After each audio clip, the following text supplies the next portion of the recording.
I'd like to call this meeting to order. We have a quorum, 2, 4, 5 of our 7 members. And I was expecting Lori. Did anyone hear from her? No, maybe No? she's just running behind. And then we have a member from Panton as well, who has been appointed, but sworn in and knows about the meeting. Looking at you, Carol, but you know, I'm telling everybody. So We have a Panton representative. yeah. So let's introduce ourselves. Oh, could be. Yep, it Hi, is. Richard. Sorry, I'm late. That's Behind it. train. How Thank you convenient. very much. Thank you. Here? Yeah. Wherever you want. I'm sorry, you can't have a padded seat.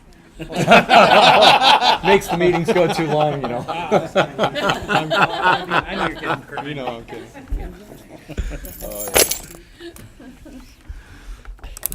I went to the select board in Ferrisburg this week, and they had padded seats. I made a comment there, too. But why don't we start at this end? Kathy, introduce yourself, please. Kathy Cannon, Business Manager. Wayne Howe, Assistant Superintendent and Principal of Addison Central School. Jeffrey Glassberg, rep from Waltham. Chris Cusino from Vergennes. Rich Rathman from Panton. Neil Cameron from Vergennes. Kurt Hagus from Ferrisburg. George Gardner from Ferrisburg. Tom O'Brien, Superintendent. Lori Martin, Administrative Assistant to Superintendent. Stephanie Taylor, co-principal. And Ed is entering the room. Ed Webley, Vergennes Union High School, co-principal. Those are not the school colors, but they do match your shirt. So I'd like to entertain a motion to approve the minutes of the regular meeting for April 14th. So moved. Second. Is there any discussion? Just want to take a look at one thing. Okay.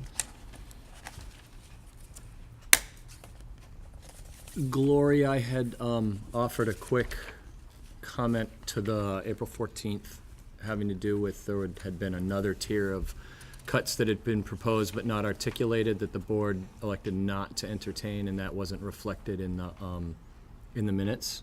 Okay.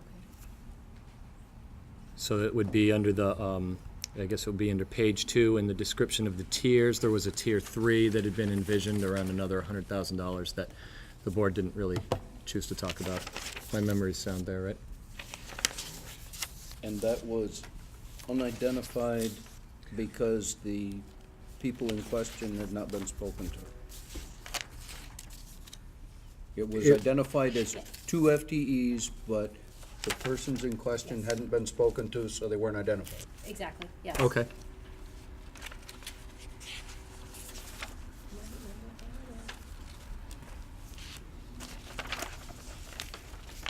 So is that sufficient? Yeah, just as long as that's noted that there was another tier at $100,000 that the board did not elect to move forward. Okay.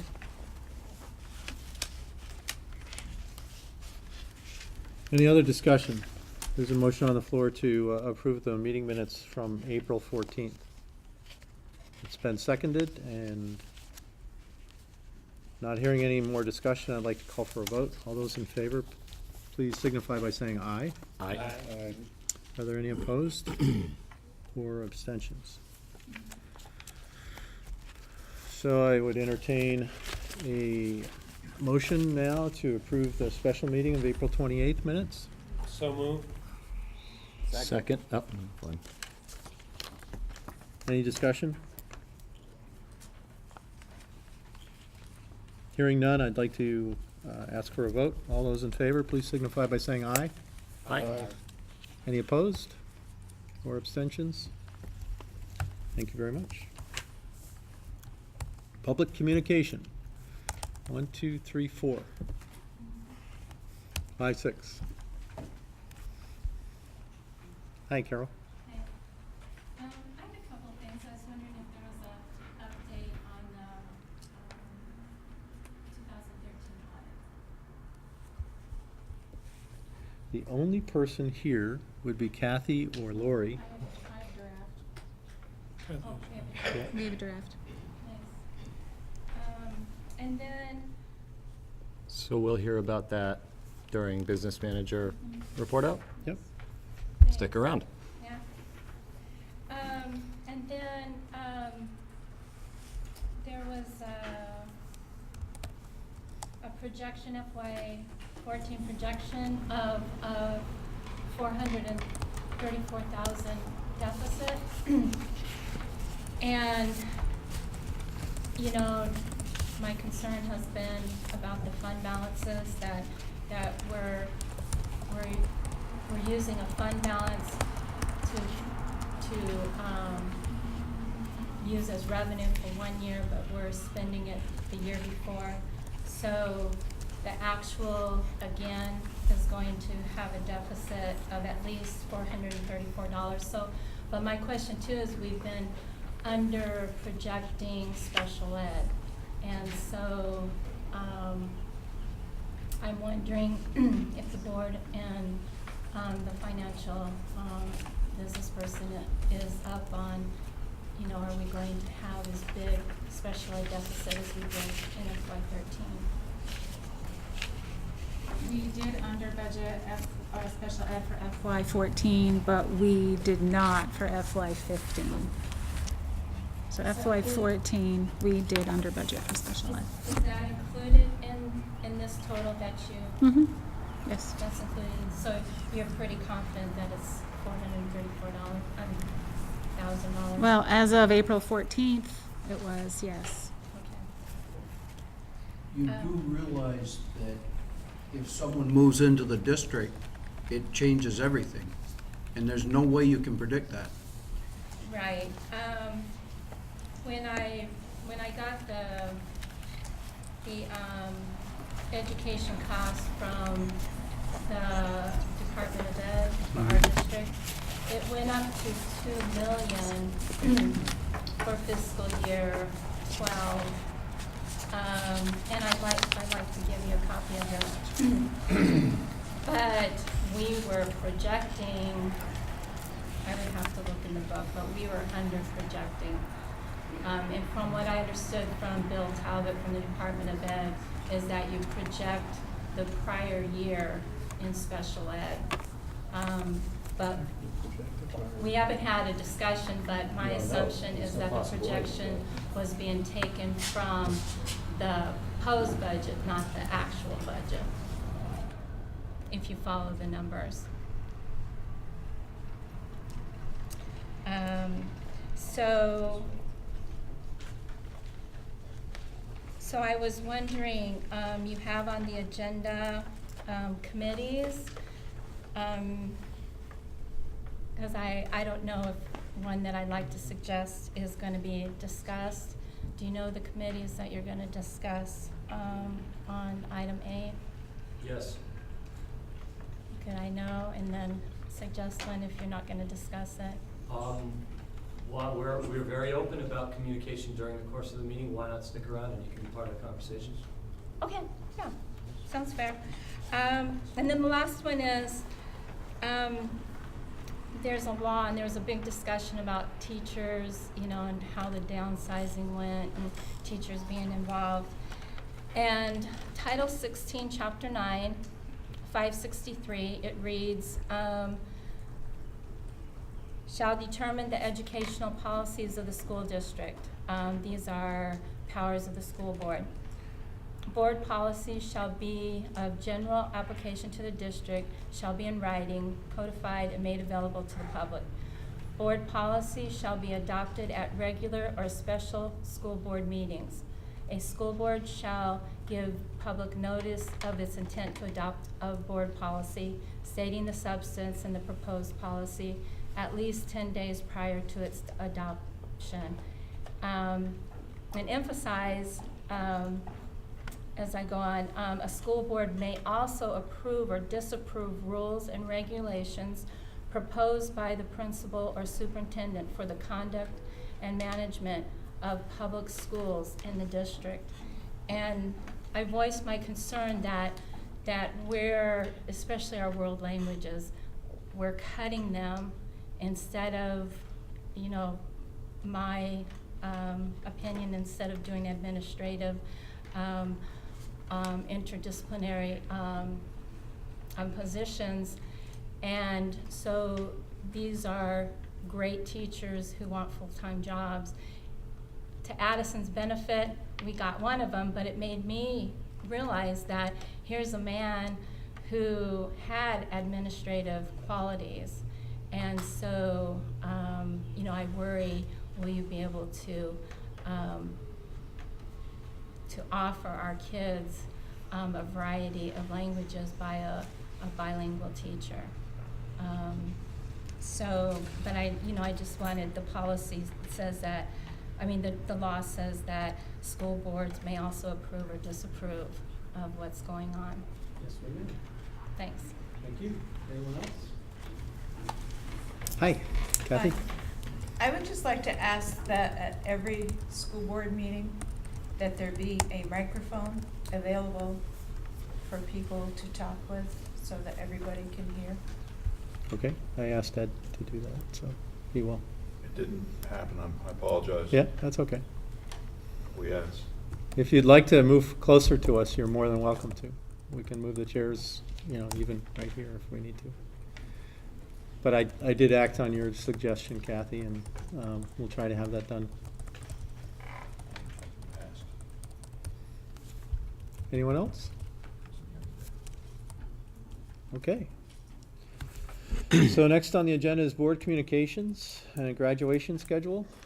I've got my handy dandy card right here. Anyone want to talk about that, Ed? Sure. Of course, this is the great slide, and graduation has begun. We're picking up speed. Slide. It's a slippery slope, believe me. Our first activity is on May 18th, 2014, of course, and that's the alumni brunch at the American Legion. There's at least one scholarship that is mandated that you have to be there to receive it. It's an up and down thing. Some years we have pretty good numbers. Rose seems to be taking a decent amount of phone calls for it. On May 29th, 2014, for the first time ever, we have Walden graduation, which shouldn't really be called graduation, but closure, on a different night than the Hannaford Celebration of Success. So that's on May 29th. Walden graduation out on the grounds at 6 p.m. If you want to see something really pretty moving, go to a Walden closure. It really is something else to see.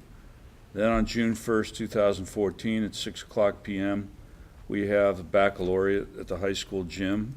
We're one of the last public high schools standing with a baccalaureate, and we have embraced that since I've been here, and we have a varying amount of people showing up, anywhere from one year was down to 28, one year was all the way up to 60 something, so that sort of comes and goes. At 7 o'clock, the only one that's really different is 7 o'clock Hannaford Celebration of Success at Middlebury Union High School in their auditorium, and that's that is their graduation and honors. June 4th, 2014 is the Diversified Occupations graduation, and at 6 o'clock p.m. we have Senior Awards night at the high school gym. On June 6th, from 11 to 12:30, we have senior and parent barbecue out back, and it's usually a nice celebration. And then later that night, that evening at 6 o'clock, we have graduation at the high school gym. And just in case anybody's watching or has a senior involved, we have marching practice on June 2nd, 3rd, 4th, and 5th, and it's mandatory that the seniors need to be there. Any questions, call Rose Russett, and she's the sort of the mistress of the ceremonies as far as practice, organizing, getting robes, getting announcements and all that stuff. It's Rose that knows. Didn't mean for that to happen. Do we know the speaker? Yes, I can't tell you. Oh, okay. All good. Thank you. You'll for like that. him.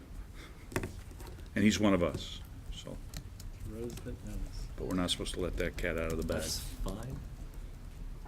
Okay, any questions about graduation? No? And they have seats, they all know. Yeah, I mentioned to everyone that you have seats if you'd like in the front row. If not, then they go fast. All right. I've got two things. Okay. For board communication. Yeah. I'll beat somebody else to the punch by thanking the Teachers Association and the parent group for doing the call bank and getting the word out and making signs and working out in the community and really helping the board and the school sell the budget vote that's tomorrow night. And so I just encourage you all to please show up at your poll and speak your mind. So thank you very much for that.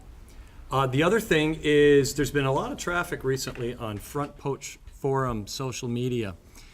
And I want to let people know that as a result of seeing a couple more posts that I felt were suspiciously similar to prior posts that were determined to be by false people, false identity folks, I got in touch with Front Porch Forum and was able to determine with their help that indeed 2 additional new posters were not real, and some folks may have seen a post to that effect. They've also assisted me by beginning to determine who the identity is, maybe, of the individual involved, or at least the IP address. They're looking at what's called a static IP address, an unchanging one. So it's something they're working on, and I thought folks might appreciate to know that, because nobody likes either misinformation or mistwisted information distributed by people who aren't willing to say who they are. So, a little under-the-hood work that I've done on behalf of my voters in Vergennes as a citizen. Okay, thank you. It benefited everyone. Thank you, George. Yeah. And not to correct Neil, but he said the vote is tomorrow night. It's actually all day tomorrow. Oh, thank you. Yes. Anytime. It's tomorrow night because I have to be away all day and we'll just get back in time. Carol? Yeah? And I'd like And then to Jeff? put there, I've said it before, that if you feel that I give misinformation, I'm totally willing to correct it and put my name with it. I was No. talking about whomever is involved in posting information, No, I get, I understand. interestingly inside information sometimes, Yeah. under false name. Jeff? One item to report, one item to ask about. Just to let board members know, there's a training that all of the board chairs will be attending on May 21st, sponsored by the School Boards Association and the Superintendents Association. And I wanted to ask the board chair and the superintendent and perhaps the good folks at RETN to think about the seating arrangement. Having served on this board now for over a year, I can't look at and talk to my fellow board members. And while this seating arrangement may be suitable for a television performance, we're not television performers. So I would really ask that we find another way to do this that allows us to still involve the television audience, that would allow people to come up who want to address the board and sit with the board and allow us to see each other to have dialogue. Just a thought. I like that idea. That's a great thought. Any other discussion? I'd like to appoint Jeff, the seating arranger for the school board. You reap what you sow, right? We'd like to see a new design by our next meeting. And some comfy chairs. How about a big table? I think that's a great idea, Jeff, and I'd be glad to work with you on that, or I Okay. can do it on my own. Would you like to work together on it? I don't have any specific suggestions. I realize we need to involve RETN in that. I just Okay. think we can do better. You get a nice board table? I was thinking beanbags. These tables limit which board you choose. But actually, if you just keep that. Hi, Lori. I apologize for being. That's Make quite all right. B, we could do it. as long as you weren't behind a train. No, I definitely wasn't. I already used that excuse. Yes, did you? Okay. Thanks for letting me know. Yeah. If you're not, if you don't have any ideas, Jeff, I already do, so. Okay. I'll be glad to do that. Yeah, it would be nice. I went to the select board in Ferrisburg this past week, and they have a table that sits lengthwise. And then anyone who wants to speak comes to the top of the table and has a chair there and, you know, and Like talks. committee in Yeah, the and talks. legislature. Yeah. So that the individual talking has the ability to face with everyone, and everyone is facing each other. It does kind of, you know, change the etiquette of turning one's back or, you know, to an audience, but why don't we try several different things? And we'll work with you guys. Who should I contact? You? How about Lauren? Lauren? Lauren? Yeah, she's our school Okay. RETN person, right?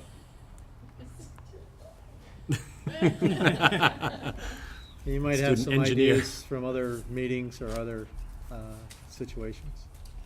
Sound good? Yeah. Okay. Lauren's not looking responsive, so what's your name? Patrick, okay. All right. Any other board communications? Lori, we went through the introductions. Could you introduce yourself, please? I'm Lori Childers.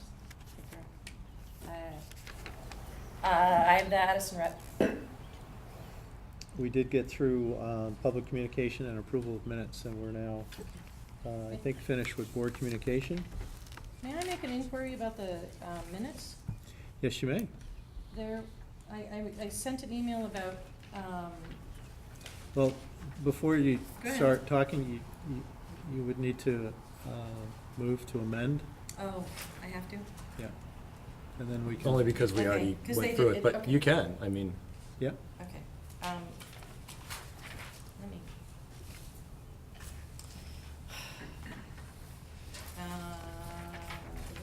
it was the It 28th was the ones, right? 28th meeting, yeah, and I'm not, I know that I was, okay.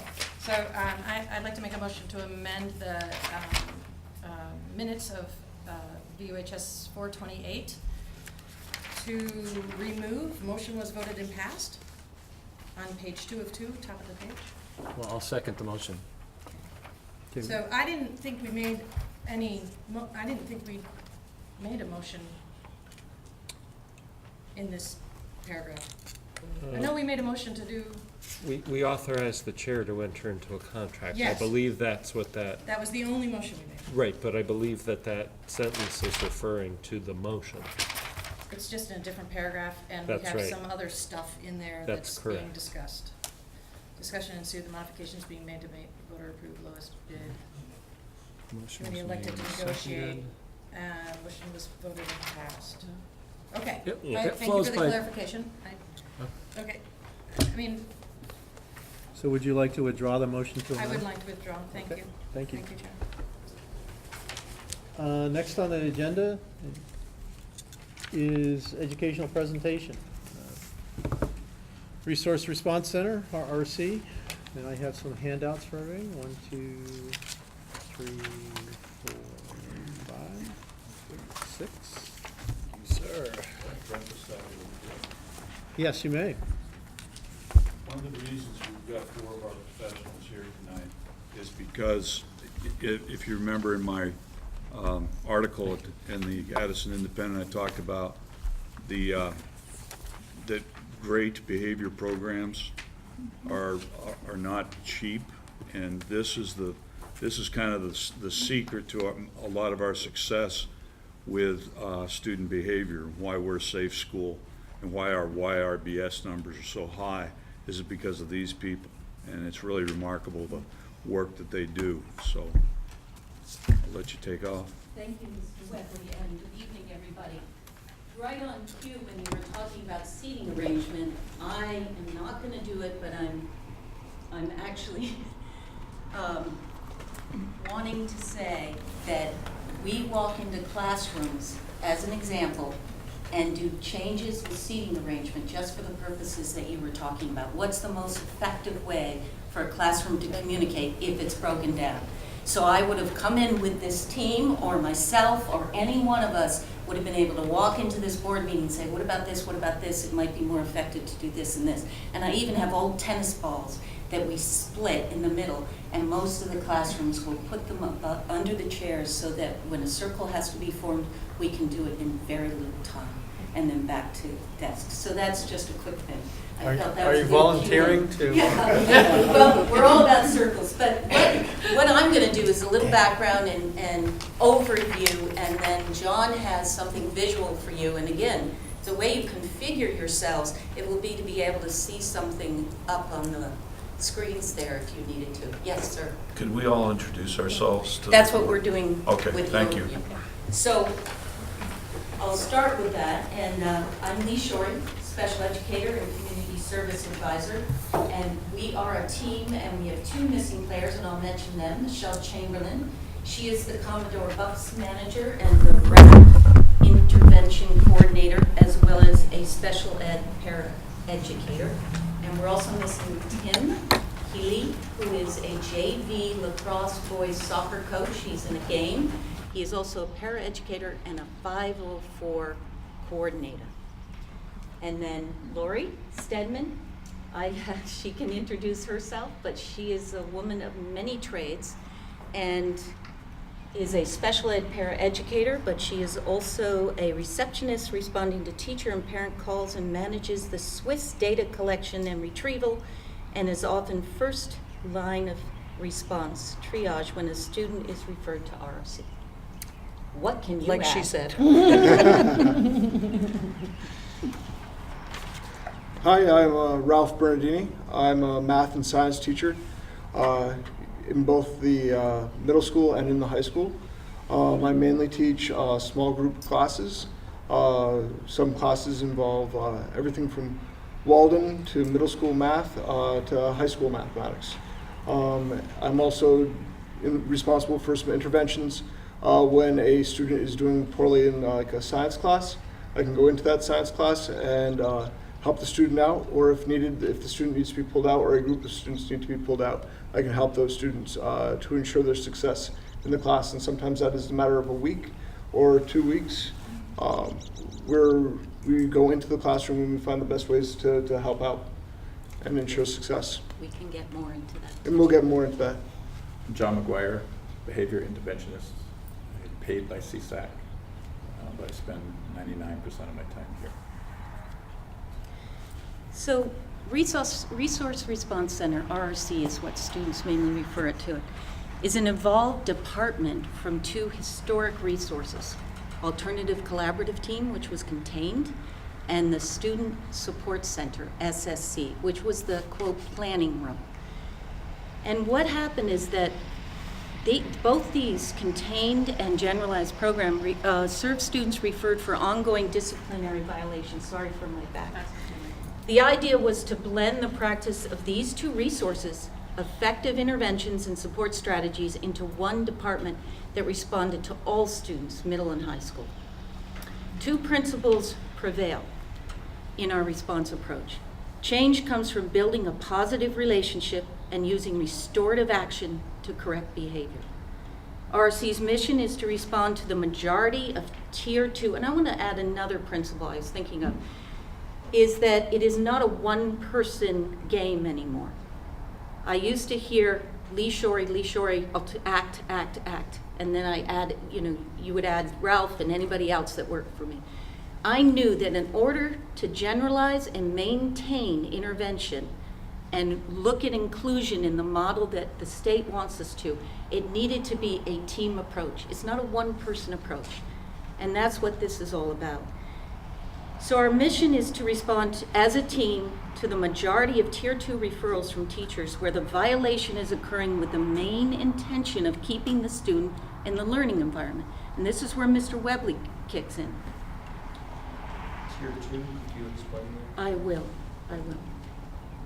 Tier 2, there's a pyramid of, do we have that, John, on all our things? Well, Tier 2 is, there's a pyramid of intervention. There's grade level, where you have the advisors of each grade. There is tier 2, which is an intervention for a more selective resource, and we have many in this school. And there's tier 3, which has different interventions, and that's RAP, and also that's an administrative level of response. And you can be more clarify more on that. It's called the universal pyramid. Right. It's PBIS and response to intervention both share the methodology. What you do is you try to grow your universal level, which is level 1 behaviors are in the classroom, and teachers are largely responsible for, manipulating level 1 behaviors. It's like inattention, being squirrely in class, things like that. And we expect the teachers to handle them, but we're supposed to build capacity so that 80% of our school is served with just level 1 interventions. It's called universal level. The secondary level is a level with aimed interventions at specific behaviors, either chronic level 1s or a little bit of more intense behaviors, and that's supposed to take care of really the next 15%. So you've got most of the school, and then 15% of kids who are not behaving as well, and so you have to figure out specific interventions for their behavior. And then at the top, there it is, at the top, the 5%, the red zone is kids who are literally on fire. They're really not doing well, and you really have to have intense services, and that's where we have a wraparound as part of the PBIS package that we've worked on over the last 9 years. And for instance, I can't name his name, but we had a kid who in 8th grade was at Champlain Valley Academy, and really struggling, academically not successful, and we've got to wrap his parent. He chooses his own team. He's chosen members of this team. He's chosen his father. He's chosen a teacher, and what they do is they give him support and hold him. And he is, I think, John is at 4, 5.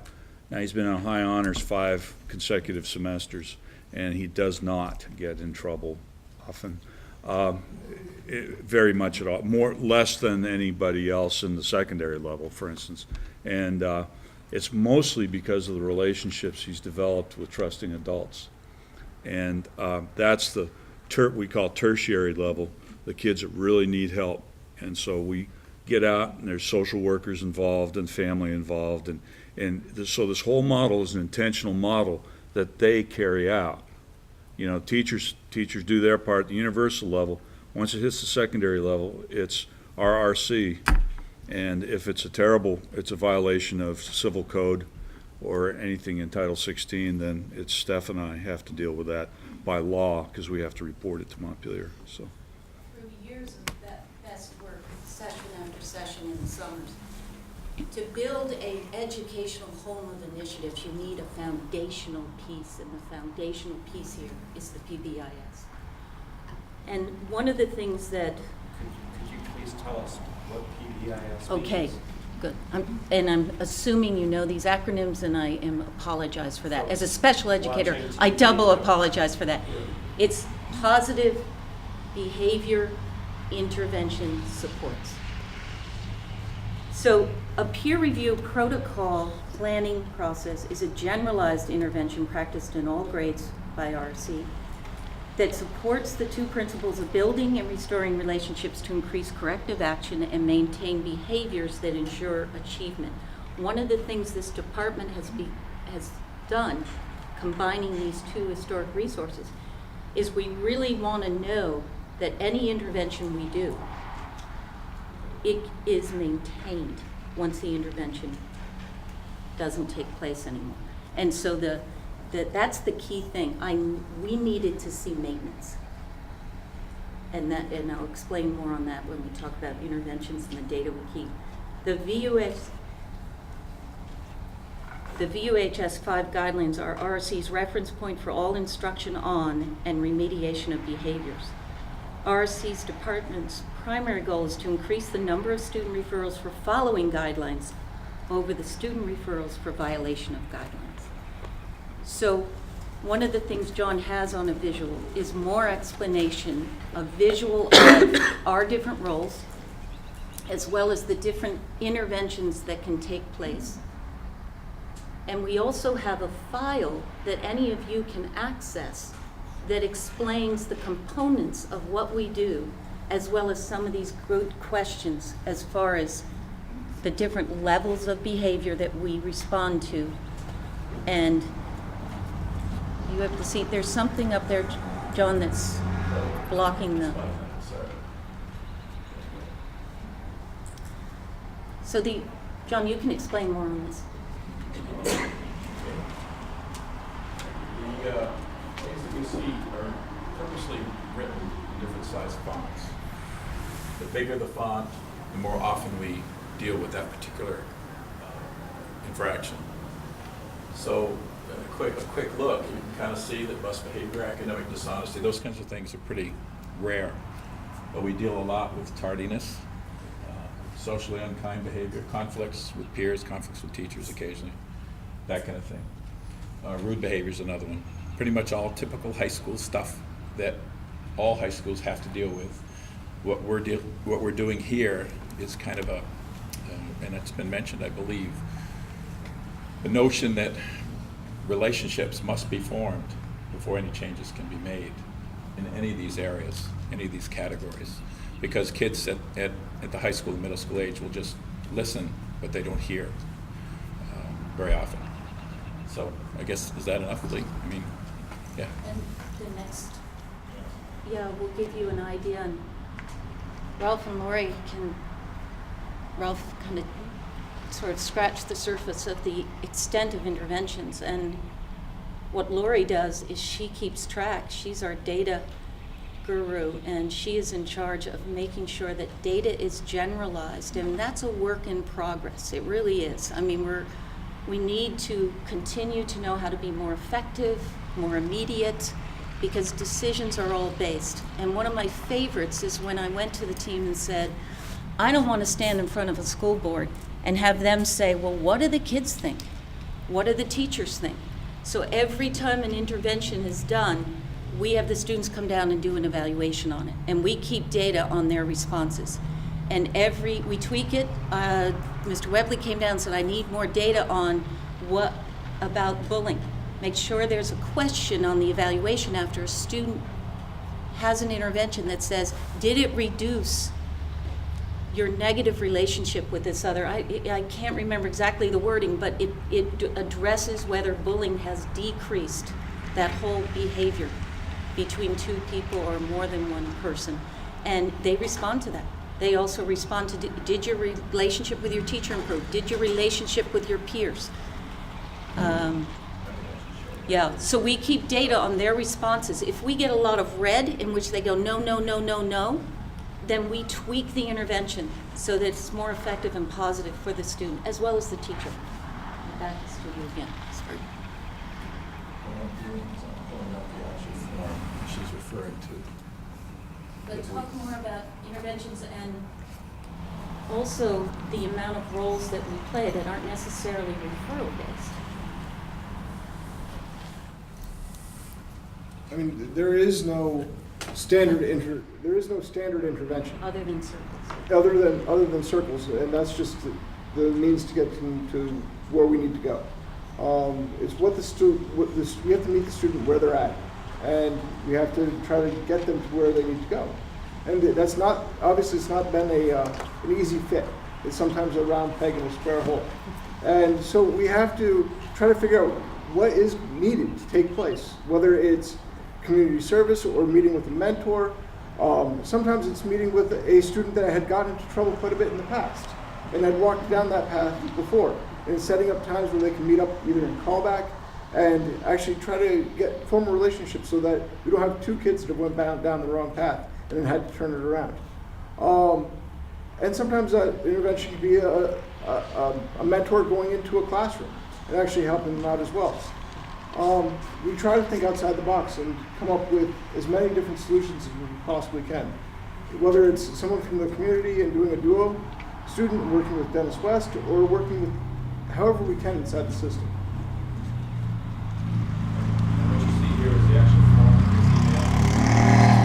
email to the student, or they just sit down and do it with us. And as they answer these questions, there are, I think, 8 or 9, whoops, I keep grabbing the wrong mouse here. There are 8 or 9 questions. We hit submit, they hit submit, and I don't want to show you the data because that lists names and that would be inappropriate, but you saw the colors. Everything's color-coded, which shows us at a glance, where the kids feel our program might be weak or our program might be strong, or interventions might be strong.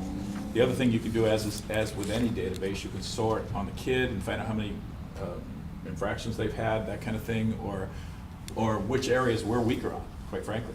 So this is a powerful tool that we've used now for almost 3 years, I believe, that the kids actually accept, and they truly believe. And usually, I think the bad color is dark, or an aqua blue, and you will see aqua blue in there, which means they do not think that part of the intervention was effective. So it gives them a voice, it builds the relationship, and it gives us data from which we can adjust our program and our interventions. So I just want to give you a couple examples because I know it's hard to read.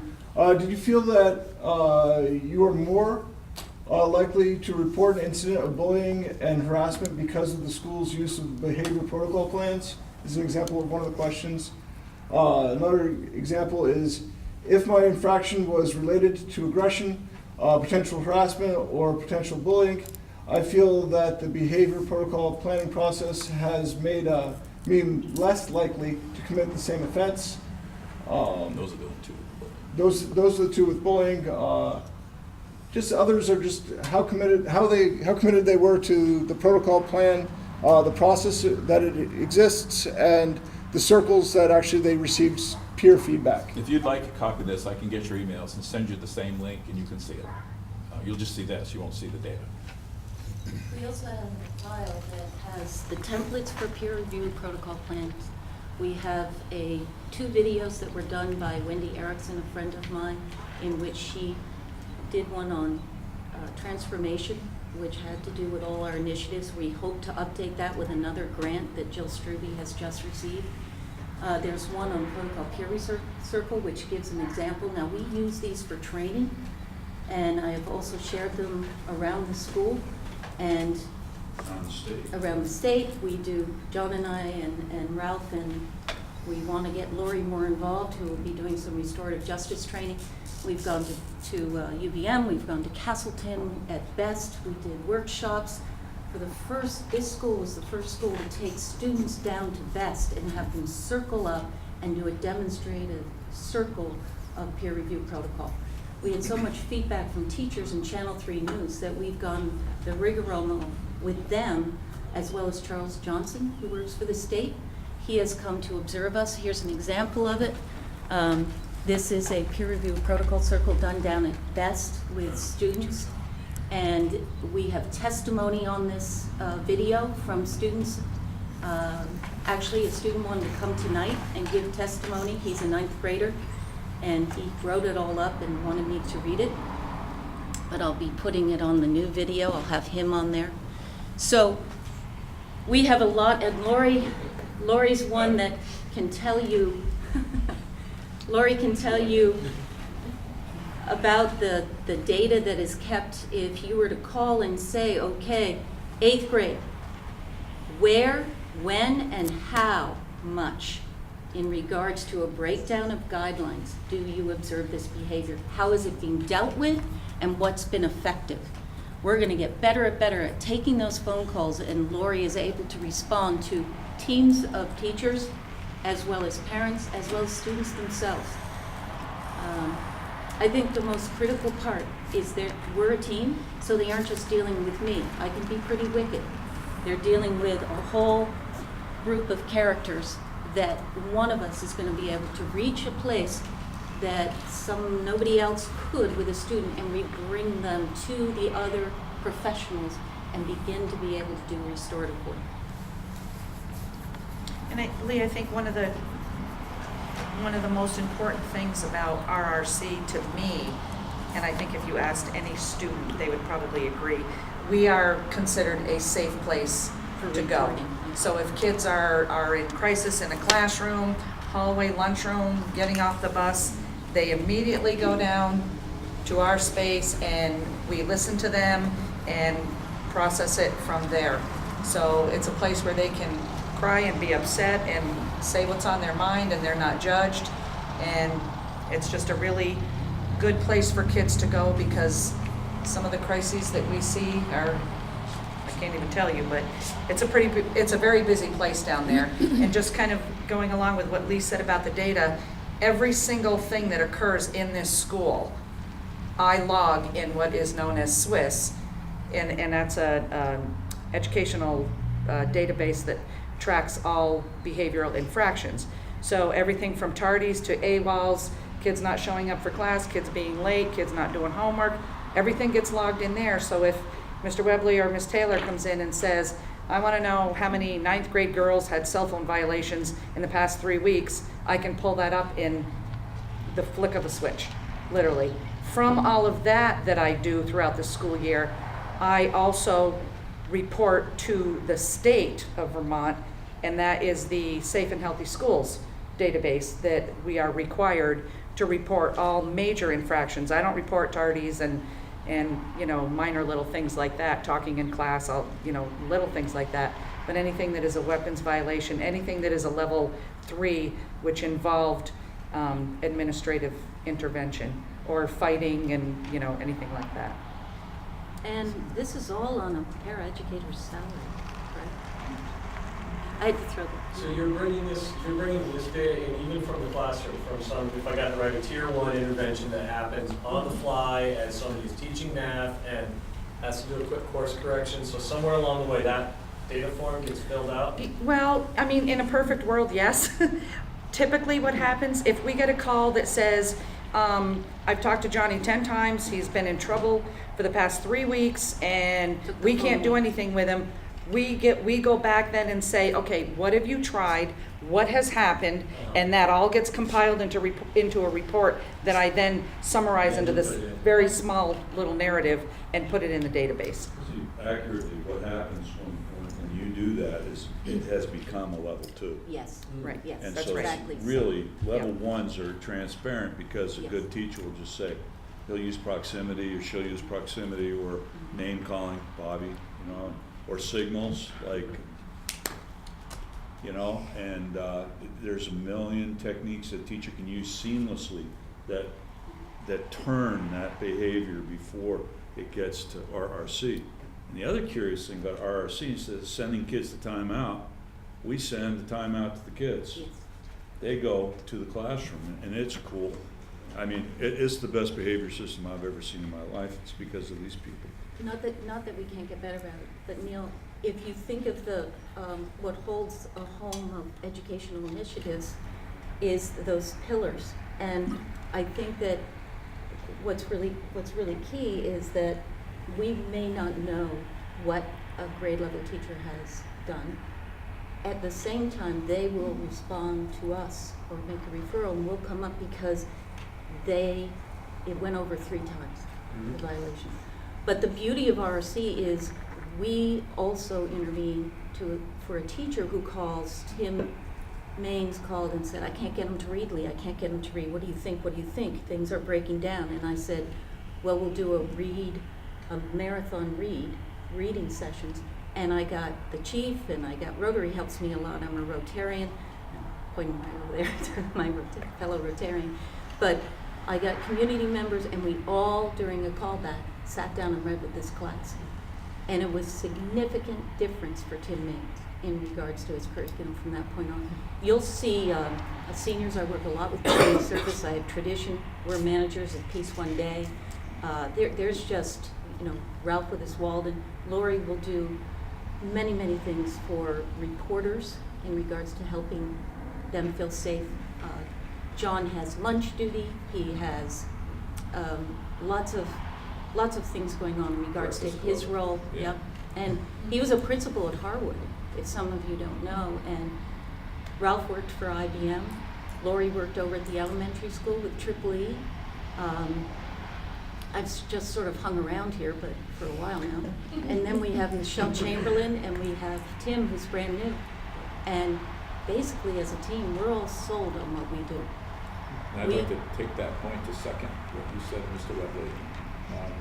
And I wasn't gonna mention that I was a principal, but since you did, I will say, I was the associate, which meant I dealt with most of the stuff that we're talking about. It is the best system I've ever worked with, as far as being respectful of kids, teaching them as opposed to punishing them, and the relationships that form that are lasting. I always say the kids that drive us the craziest at the end of the year are the first ones that are gonna be back in September, and they are. And that's because of the relationships that are formed within the context of helping them through whatever problems they have as they try to graduate and or go through their classes. So I just wanted to say that. That's my only soapbox. And I don't know if Nancy would agree, but with AYP, that's an initiative for the kneecaps. And it was RC she would call, get them here, Lee, Ralph, Lori, and John. And so that is our role, is to support what they're doing best. And I can end with questions. I can also read this testimony I promised this young man to read, which kind of illustrates what we were all just talking about. RC has changed my life. When I was in 7th grade, all you heard was RC. It's the meanest, scariest thing in VUHS. I was sent down, and like everyone said, it was scary. Not like they were yelling at me. It was scary because I've never been down there. And then Lee Shorey came and talked to me. I was so scared. I was sent down multiple times that year, but their resources helped me. I never got in trouble in 8th grade. I was still scared of RC in the beginning of 9th grade. Then a wonderful thing happened to me. I was put in quiet callback down in RC, and I realized that all of them were not that bad. And I found out that it was the students that said that RC was a bad place. But with time, found out RC was not that bad. They were all nice and not scary. They do their job like that. So you understand what you did wrong and how you can change it. RC has changed my life as I know it. I think differently before I'm doing a bad action. And if I told Mrs. Taylor who this was, she would have a chuckle. But anyway, he sincerely wrote this when he heard we were presenting to the board. He wasn't asked. That's what he said. Any questions?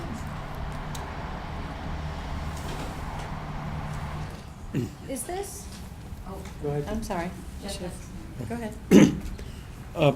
Approximately how many students do you touch during the course of a year?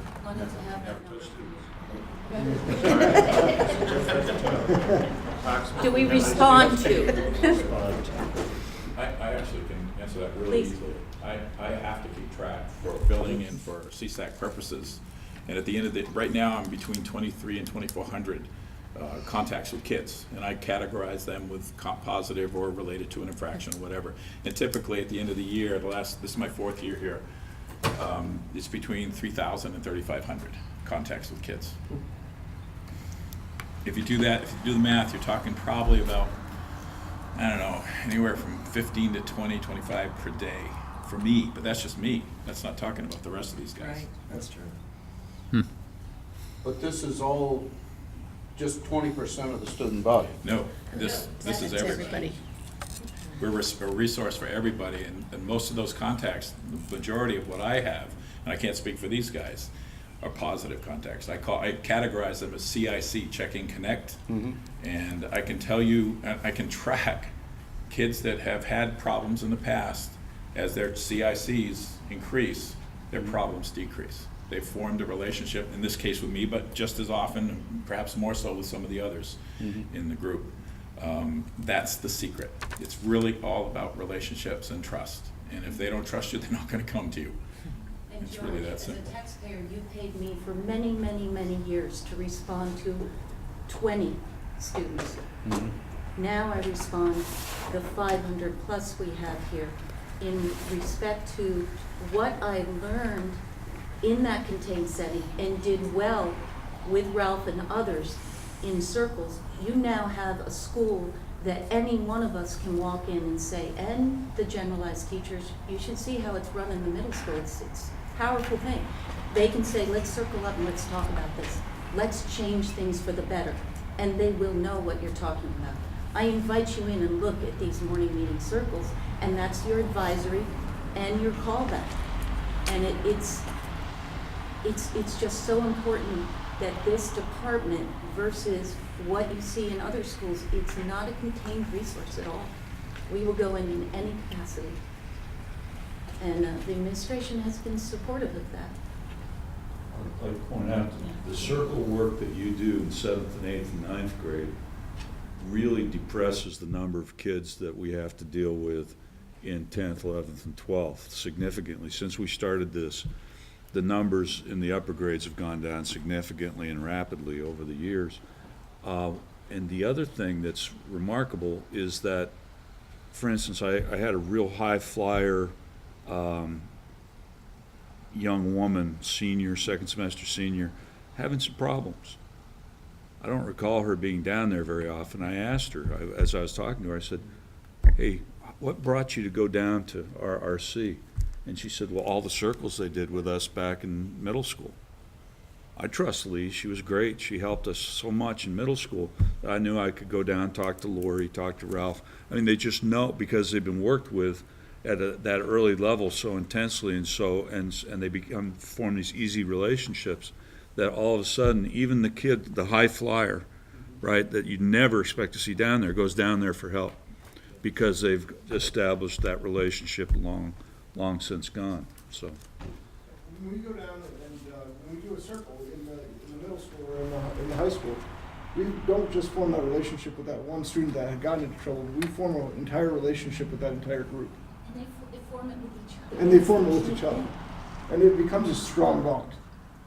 By the time everything gets done, they're holding each other accountable. And now it might not even be the student that's on the plan, but they're holding one another accountable for their actions and their education. And that's extremely useful. We found that.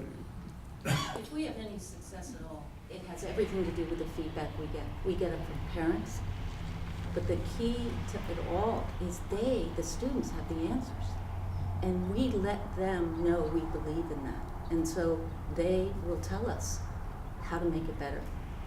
And if it's not sincere on their part, we'll get them to that place.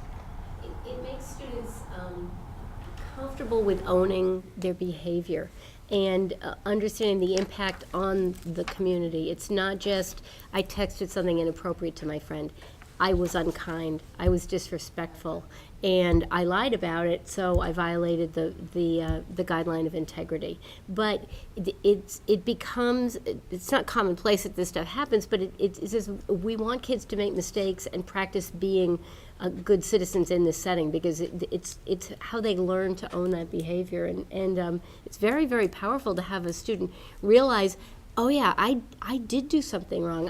I did make a mistake, but I can own it and I can hold my head up with pride and say that I did it in the circle, in the group of my peers, own that behavior and grow from it. And have kids, accept that, and we all grow from it. And I think, I mean, you've heard us all say it. I haven't seen it done. This is my third high school and my sixth school, and I haven't seen a supportive behavior and discipline plan that emphasizes growth and acceptance in this way. It's very powerful. I don't know how other schools do it without it, really. It's not just the violation and thank you. Ralph and I did Elevation Challenge, which was an exploratory. There was about 9 students, and this was a small number. At the same time, they impact others when they have a good experience, and we went up 5 mountains, and the circles were on those mountains. And that was an awakening that now, when I climbed Buck, I bumped into one of them, and we buried walking sticks that we had notched how many mountains up at the top of Snake as a finale. And this graduate of 2 years said, I went up looking for them up at the top of Buck. I said, no, it was Snake that we buried them. So this continuation is really key. And I'm going to do an exploratory, hopefully this fall, called Impact, in which I'll be teaching them. Our textbook is your handbook, our handbook. Our textbook is going to be the website. It's going to be including all of you as school board members. The hierarchy of the system, they'll be doing a generalized system theory approach to their educational system. And so that all seventh grade, I hope, will go through that exploratory in which a lot of what we're talking about with you gets talked about with them as an orientation. Okay, thank you very much.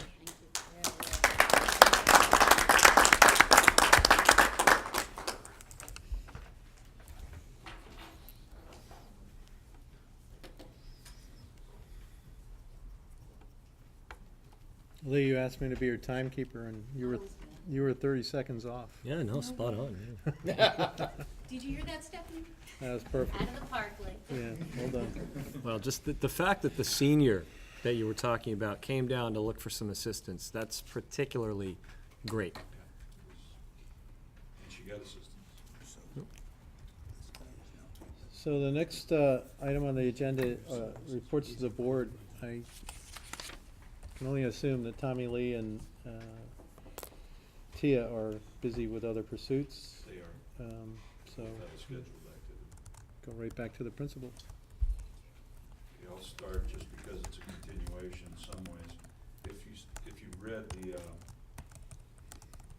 short article I put into the Addison Independent, one of the data points I cited was something that we haven't talked a lot about, but it's our good numbers derive from two sources. One is RRC, and the other one is our CSAC clinicians, who work very effectively with kids with more involved social and emotional trouble.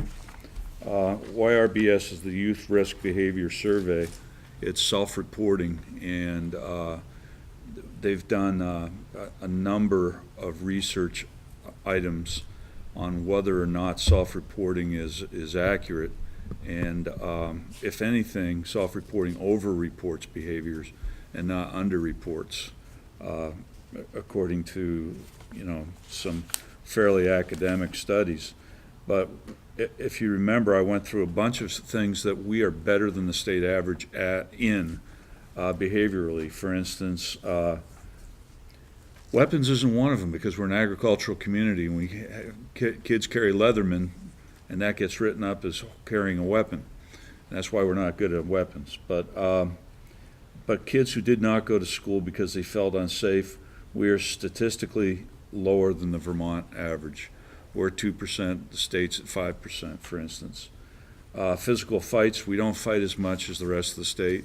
In fact, I can't remember when the last time I had to get involved in a heavy-duty fight.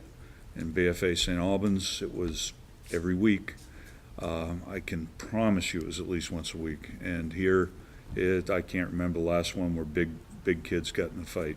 I just can't remember, 6 years ago or something.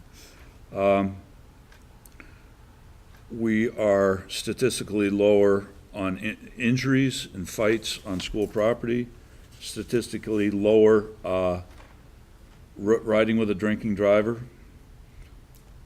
lower, not statistically lower, but lower on texting or emailing while we're driving. We're lower driving with kids who are smoking pot, statistically lower. And so on. It goes on and on. We're lower, but we're very much statistically lower in bullying. The state average is 14% of kids have been involved in a bullying incident. We were reporting at 7%. That's one that's directly attributable to RRC. We're statistically lower in being bullied and bullying. We're very far statistically lower in percentage of students who purposefully hurt themselves without wanting to die, usually cutting. We're 8%, the state's 16%. Electronic bullying, we are statistically lower only in the 11th grade, but we are lower than the state average. And even though it's a grim thing to look at, we're statistically lower in attempted suicide and in a suicide planning.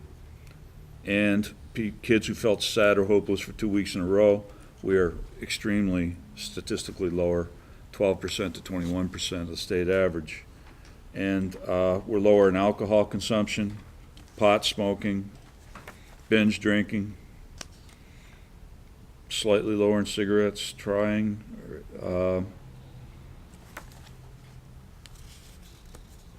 It's way too much cigarette data. But we're generally statistically lower. We don't smoke cigars very much at this school, evidently, which is a good thing. But, and we smoke less pot, and we take fewer hallucinogens, and that's statistically lower. That's 6 points lower than the state average. We take fewer stimulants. We're statistically lower in prescription pain reliever use. You know, so you go on and on. You've got all sorts of. One thing, we're statistically higher. We've been to parties where we are afraid that the police is going to break it up, which is a strange thing, but sexually we seem to be safer and less active statistically, and so on. So the reason I'm bringing this out is that one thing we don't do well is we really don't eat enough fruit and vegetables, it says. And but in general, if you weigh the entire YRBS, you come away with the idea that we've got good kids, but good kids don't happen necessarily, but good families help, and the people that we have supporting these kids help a lot. Tom Fontana, our substance abuse counselor, is a phenomenal resource. And Lila, who works with the middle school. They're just phenomenal social workers who do a phenomenal job. And this stuff, you know, yeah, our college scores are up and we're sending more kids to college and everything, but we're creating healthier kids. And we've got to work on a couple things. One is we've got to work on nutrition and wellness. We've got too many kids that are obese and fear obesity. And but as far as dangerous behaviors, we're in a pretty good spot right now. The other thing I wanted to bring up is on part of the principal's report.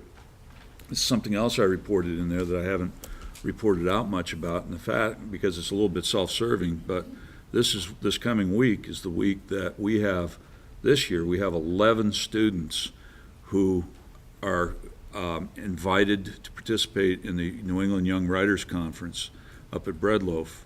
Now, normally our allotment is 10, as well as Otter Valley, Middlebury, and Mount Abraham.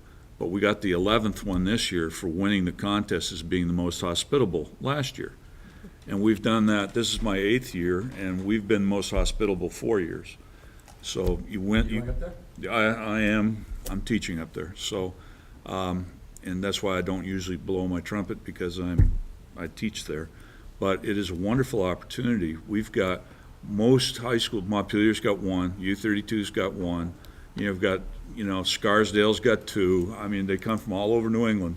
And it's really a remarkable thing to see kids who are interested in writing and literature finally meet other kids who are interested in writing and literature, sometimes for the first time. And it's really a wild thing to watch, these bonding kids writing poetry, nonfiction, drama, and it's the fact that we have 10 kids every year, that's a bonus that we can't repay. And the reason we have those 10 kids is because of the efforts of Carl Steen and Matt Schlein, who are our representatives to the Young Writers Conference. I'm just a paid flunky, but they're the real deal. They're volunteer labor, and they work really hard to get those 10 slots. So I just thought I'd mention that as something pretty cool that's going on around here. I'm done. I'm only going to follow up with one point about the Youth Risk Behavior Survey. Jay Stetzel and Lila arranged a community forum last week. It was poorly attended by the community, but the parents that were there were very engaged, and the students that were presenting, they had done some work and some workshop work about the middle school reporting, and they had met in some seminars and developed strategies for addressing the concerns that they saw. That's the call. Our robocall. That's the robocall, yeah. Yeah. Excuse me.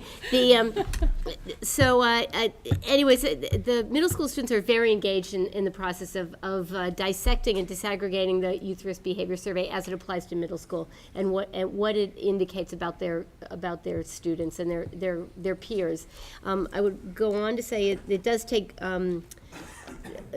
a community to raise these students, and strong community support, strong family support.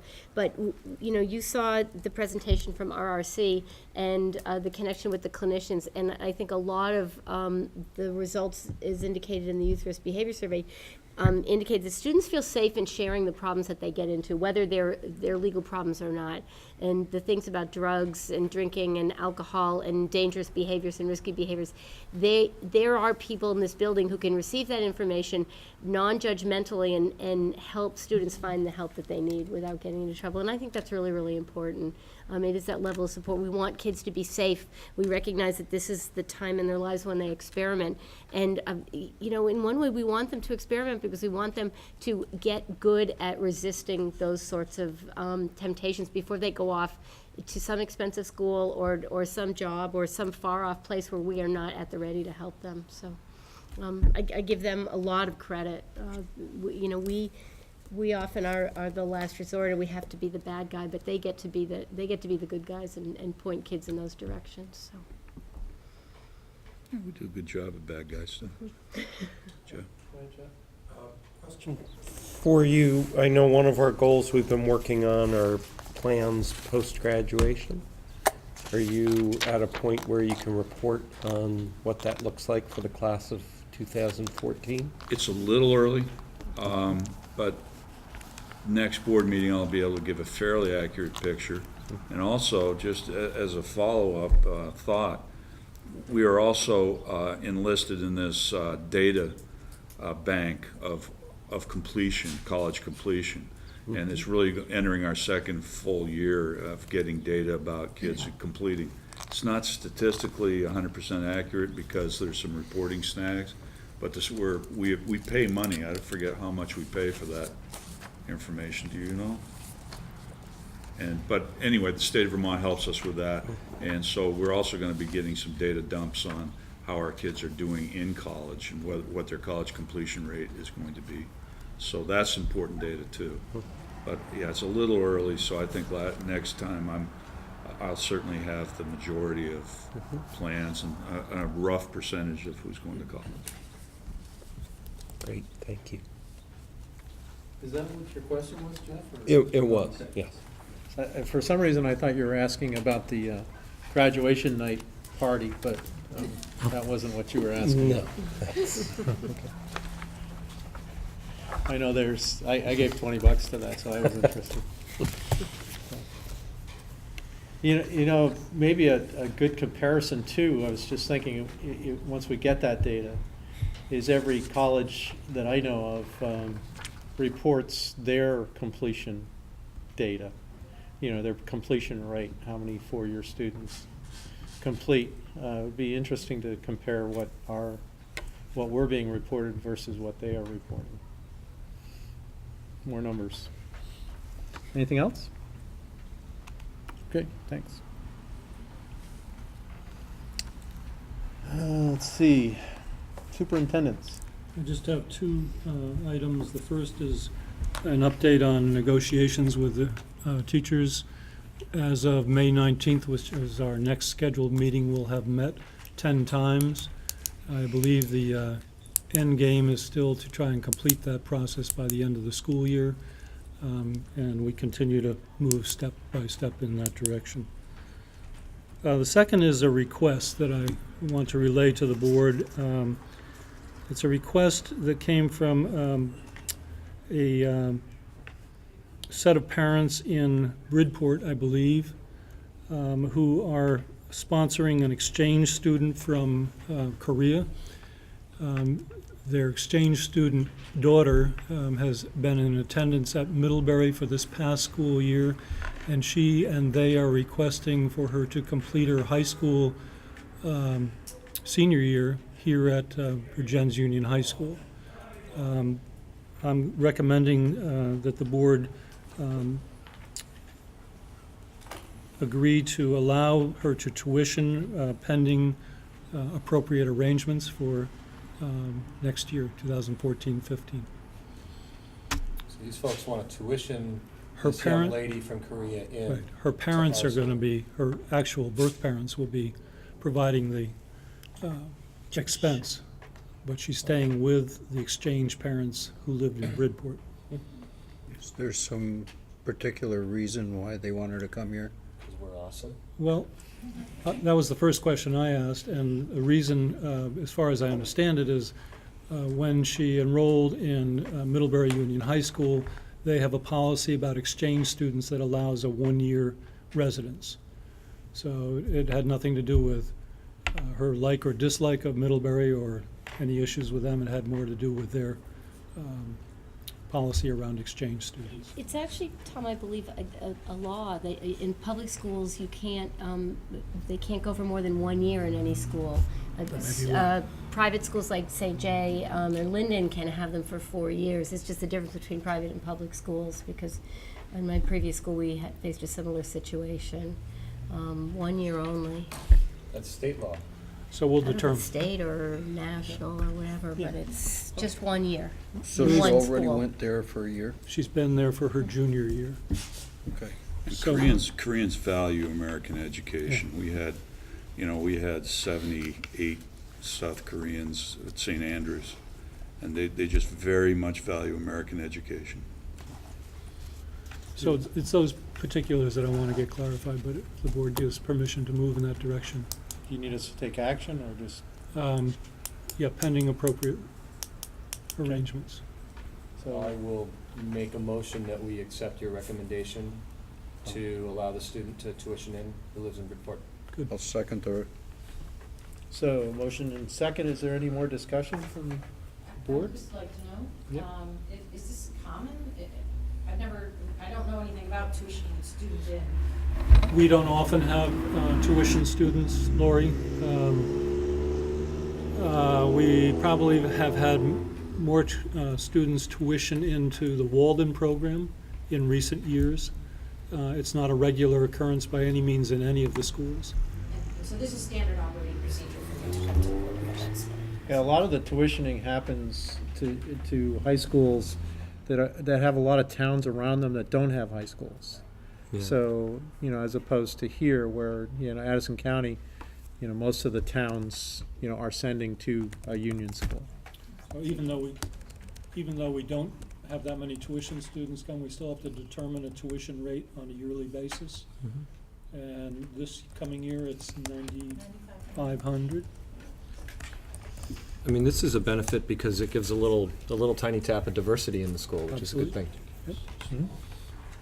I try and say her name, but I can't pronounce it correctly, so. Last name's Kim. Kim. Great.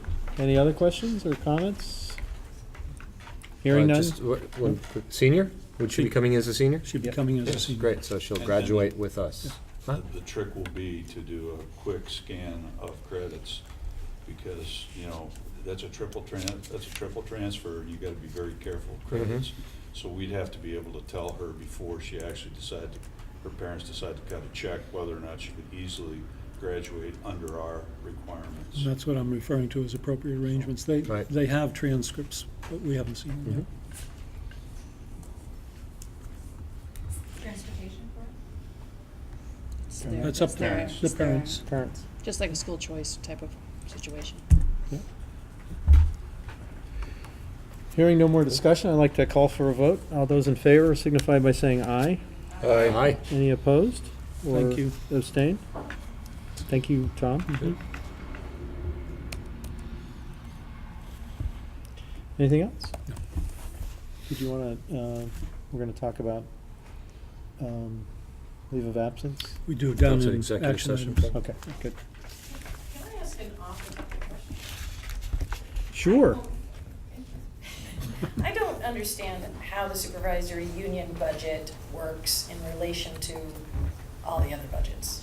I know I think a section of yours, the supervisory union budget, is in each school district. That's And correct. is it voted on as a line item in the high school budget Yep. and also in Addison's budget? So, okay, so And then the only- our board represents, so when you guys are doing your budget meetings, someone from our board goes to your meetings and we say, oh, it's you. Three of us. Okay, what? There are three of us. There are three, Yep. okay. Okay, so I just wanted to understand that. And so, in the process, after each of the individual school budgets are approved and adopted, then we meet in May typically, and the SU board finally approves its budget. So we, as a board, we could say, you gotta cut this down. As the SU board, you would, yeah. The SU board would do it, not us. But there's 3 of us on, I'm not one of them, but on the SU board. 3 voting members. Okay. Okay, thank you. But everybody's welcome to the meeting, so. Yeah. Yes, And they frequently I come. was going to show up, but it didn't work out. And the SU board's already seen a draft of that budget. They probably saw it in November or December, a draft of the SU budget. And that would be a perfect segue to the business manager. Would it be? Indeed. Right, so I do have a draft audit. Received this at 5 p.m. today. Oh my God. Are you serious? I am serious. Oh my You read the management letter anyway, right? There are no management letters. The draft audit is only the financial report. There's no opinion, there's no management letters. A draft is just the numbers. Thank you. And that, Lori, that's sort of what you've seen in your feeling about it? I've never been in a position where we had to see a draft before. So, Okay. I can't comment. I personally think they listened to us. Mm-hmm. I mean, not that they don't listen to you, but I think they felt the urgency. And I'm glad they pulled it out. So if any members of the public take a draft, they need to return it, so they can review it only at this meeting. Do you want one? A draft, yeah, that's fine, that's fine. So, Ed, could you just be aware of how many you passed out? Yes. Make sure that we get the same number back. Only because this is subject to Yep. change. Yeah, that's why That's- it has a big draft. That's on it. that's why. But this is a public document, just to be clear. It's being circulated at a public meeting, so is there a deliberative process kind of thing that precludes us from considering this a public document? I don't mean to put you on the I know, spot, I but the know. question's gonna come up. It's an ongoing issue because our accountants, they don't agree with the public record law. They think that this is management's documents and not the general public's document. If that makes sense. In a corporate setting, that would make sense. And they believe that this is the board's audit. It's- Okay, let's, Okay, I mean- understand your Yeah, concern. in draft form, I mean, this is still subject to change. Yep. And I think I would agree with them in that. So, like I said, I only received this at 5 o'clock. There is, just turning the page, looking at page 4 and page 5, this is a new report this year, a statement of net position. So this is in compliance, fully in compliance with generally accepted accounting principles. So this does list our assets and liabilities. Not many assets, we're still trying to pull that together, but it does list our liabilities, so it does list, for instance, it lists the $2.9 million bond here, 2/3 of the way down. So I believe that we will not have, I think we will have an unqualified opinion, because we are listing assets and liabilities. Say that again? So I believe that we will have an unqualified opinion. Okay, Whereas in prior years, we've had a qualified opinion okay. Because we didn't list our liabilities and our assets. in our assets. Yep. And there are other things that we have pulled together to include in here, and that is accrued sick time and vacation time. Oh, So that's mhm. another Uh-huh. item that falls into that category. Would you just find the number or something? Yeah, it's a Oh. $700,000 liability. That's it? Where? Yeah. Where are you? Accrued salary and benefit. Oh, okay, so that's not vacation time. Oh, okay.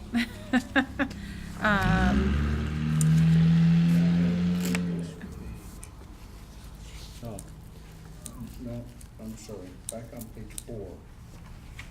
Where you wanna be is this line right here. Ah, okay.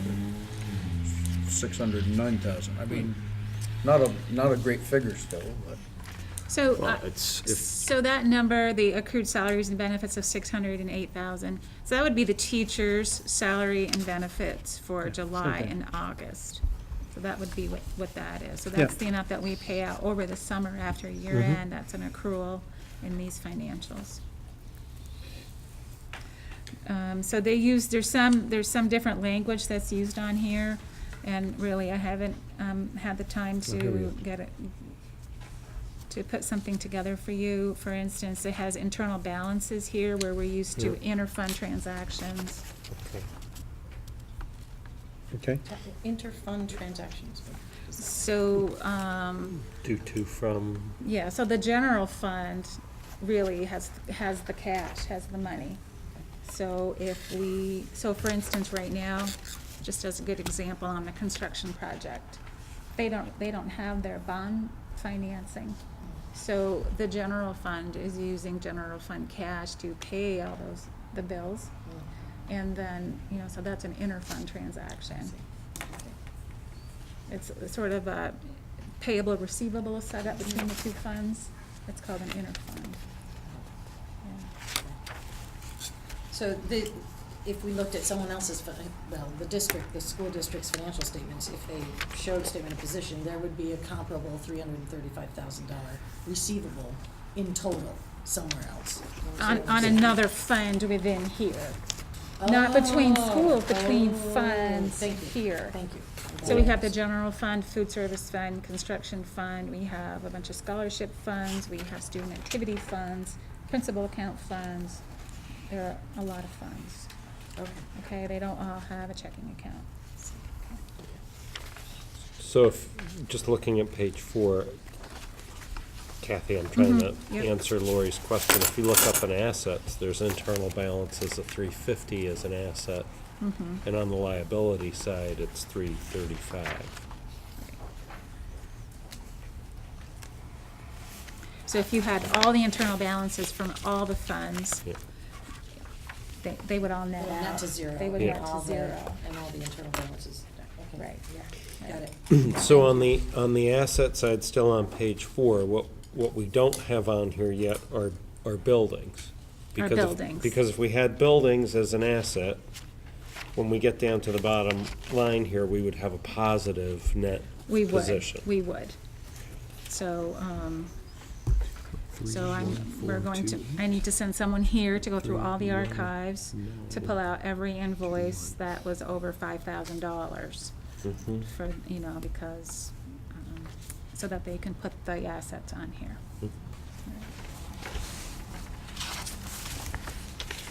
On a current basis, just looking at assets and liabilities due within 1 year and accrued salaries, how does that work? It looks like, for example, it looks like we have accounts payable and accrued salaries and benefits totaling almost $1 million and $700,000 in cash. I mean, it's really, you look at cash, we started the year with $19,000. We ended the year with $19,000. I mean, that's where having the loss affects us. We don't have the cash. So, and every year, we borrow money on July 1st in anticipation.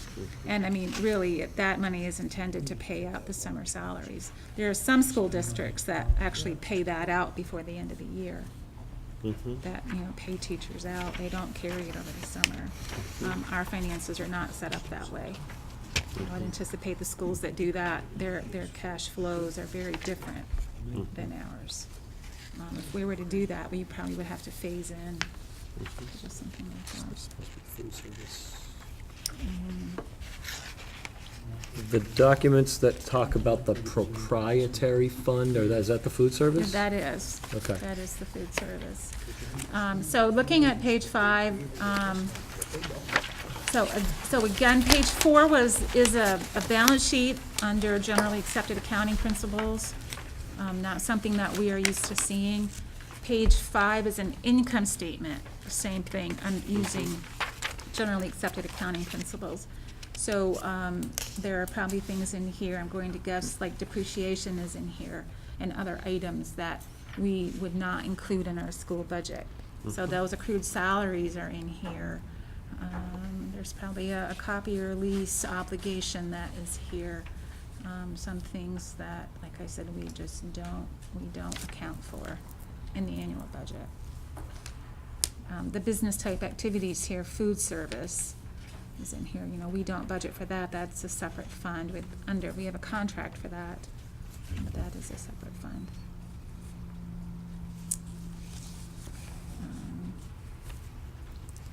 Looking at page 6, so this is the balance sheet on the governmental basis. So using our budget only gives us the income statement on page 6. And some things here are the same, and of course you'll notice there's a lot fewer numbers here. Some things are different. We still have the accounts payable and the accrued salary. Still have the same cash and accounts receivable, the same grants receivable. Right here, due from other funds. That's the internal balances on the other page. So still on page 6, fund balances unassigned, a negative number of 709, what is that? So that is everything added together. So looking at the general fund, the fund balance there is 545,990. The construction fund, so as of last June, we had a negative fund balance of 155,807. We had the roll-in fund had a fund balance, and that's one of the grants that we have. So the roll-in fund is a VUHS asset? VUHS grant, yes. It was an asset at the end of the year. Okay. And then a bunch of other small funds are aggregated into that non-major governmental fund. And so the 594 is all of those items net. That's not the number we look at for the budget. We look at the 545.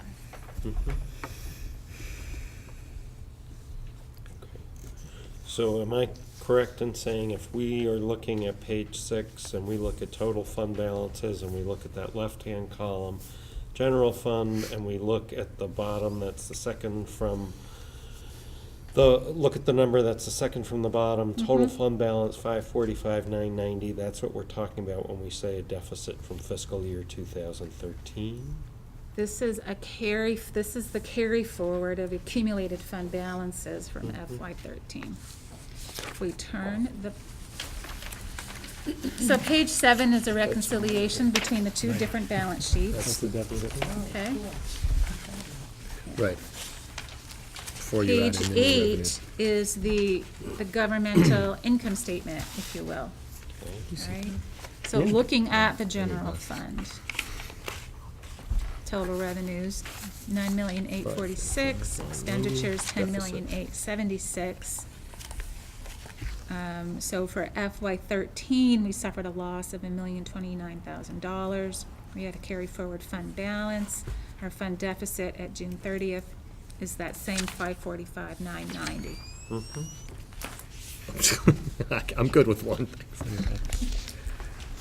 And so that's very close to the number that we've been reporting of 547. 547, right. So there was the general fund purchased some services from the food service fund that the auditors had us just call that a transfer. So that was a $2,000. Yeah. Immaterial. Yeah, So yeah. this is supporting the numbers that we have reported to the public. Yes. That's what I'm getting at. Yep. Yes. Yes.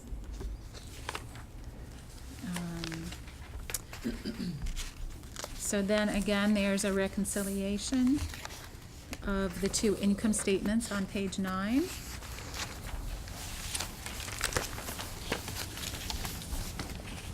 And we can go over this in more detail next time, after I've had a chance to go through it and make some notes Probably of be things good of for things of you. interest. The page 10, the proprietary fund, that is the food service. Again, so this is the food service, the GASB or the GAP financial statement. Page 11 would be the income statement. Let's see, income statement. So Then summary of cash flows. this might be getting, if we're getting too far under the hood to talk about tonight, I mean, what I'm hoping for tonight is, as you go through this with us, an assessment that what we've been reporting is accurate. What and we've been we're- reporting is accurate. So I'm seeing, this is one of the things I bring up every year about the audit, is the food service balance. Mm-hmm. So do I see that our deficit that's being carried by the food service fund for many years has increased by $7,000? Well, I need to take a look at that, because I was surprised to see that. I thought we were 'Cause that- knocking it back very slowly. Because but- that was not my understanding. So I need to take a look at that, to see what that is. Okay. Okay. Thank you. All right. So I will come back next time, hopefully with a write-up that I can share with you and some things that I want to point out. Okay. Great. Okay. So this document contains the number that plugs into the carry forward fund balance? Yes, it does. Into our budget? Yes, it does. And everything squares when that number goes in? Everything is square. We're square, yes. Thank you. Okay, so I have a few more things. I do have a projection, and I'll apologize, I made a mistake, so if we're gonna get out our pens and pencils, and I'm gonna tell you what, some numbers to change. Kathy, how long do they anticipate before they will give us a final? Well, I tell you, I emailed them at 5 when I got that draft, and I don't have a response yet. So that was one of the questions I asked them, and I also asked them if there were any findings that, and I don't have an answer to that. So I was hoping that by the time I gave my report, that one of them would have seen that and responded, but they haven't, so that number is wrong. Oh, so could I get those draft audits back? Yep. No, that, just for the public. I just need to get that back, just because there might be changes. Yes, Carol. There's freedom of information, and I believe this is a public document. We had a conversation about this with Jim Conlon. Carol, if you'd like to keep it, you can. Thank you, I appreciate it. Yes. Please don't use it inappropriately. Now, when you say things like that, make sure that you tell me when you think I'm being inappropriate, I'm and I will not saying correct you're it. being inappropriate, I'm just asking you not to use it inappropriately. Kurt, can I request that I verify that Carol can have that, and then if she can, I can send her one? I'm actually on Okay, the same all right. page with Neil. Okay. This is a public meeting, Okay, and I'm pretty sure any documents that we share in a public meeting are part of the public. So, thank you very much. What would be important is if someone from the public wants to interpret this information and disseminate their opinion about what is contained in here, that they make sure and ask Kathy to ensure that that opinion is accurate. No member of this board would use this to communicate without checking first. right. And that's why I'm asking, if you do choose to use this, please make sure it's appropriate, and, the appropriate thing would be to talk with Kathy first. But that's up to you, I realize that. That has been my history. Okay, good. So looking at this projection that I just handed out, I forgot to include a revenue for the education fund for the technical school. So the number that's down in the expenditures, 336, 367, should be an additional revenue. So the ed fund revenues should be It's gonna, 1,592,166. So total revenues are 10,202,054. and then that 336, So it's 367 gets deleted? It's a in and an out. Oh, okay, Okay. so 785,608 So that, the goes FY down. fourteen deficit becomes 449,241. Okay, Yeah. What happens when I prepare these is I can't prepare this until after those expenses are posted. And sometimes that's not till 3:30, 4 o'clock or so, 449, 241. I was moving a little quickly on this. So, there should be more copies. Yeah, I sent Are them there- around. If there are there aren't, more? you can have mine. sparing me having to dig, it's in here, last month's. So So last it's tracking month's pretty close, was right? 434,660, so it Okay, is so tracking we're- pretty close. We're tightening up pretty We're close to yes. knowing what we're dealing with. Yes. And then just looking at the next page, I looked at our actual expenditures, so, by budget category from what we report in the budget summary in the annual report. So this is 40 per low. the budget, and this is our actual, and our actual is our actual expenses plus our encumbrances. And then this is the difference. So as of today, we have 40,000 left to spend in the budget, As of today.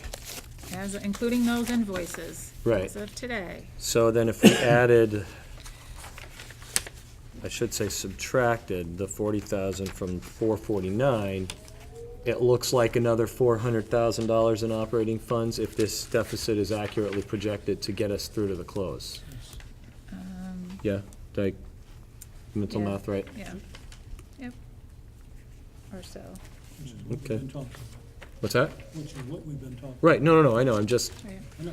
making sure. And if you try to compare this actual number with this printout, it's not going to work because I took out the technical ed, the tech ed numbers, because those are reported separately on the budget.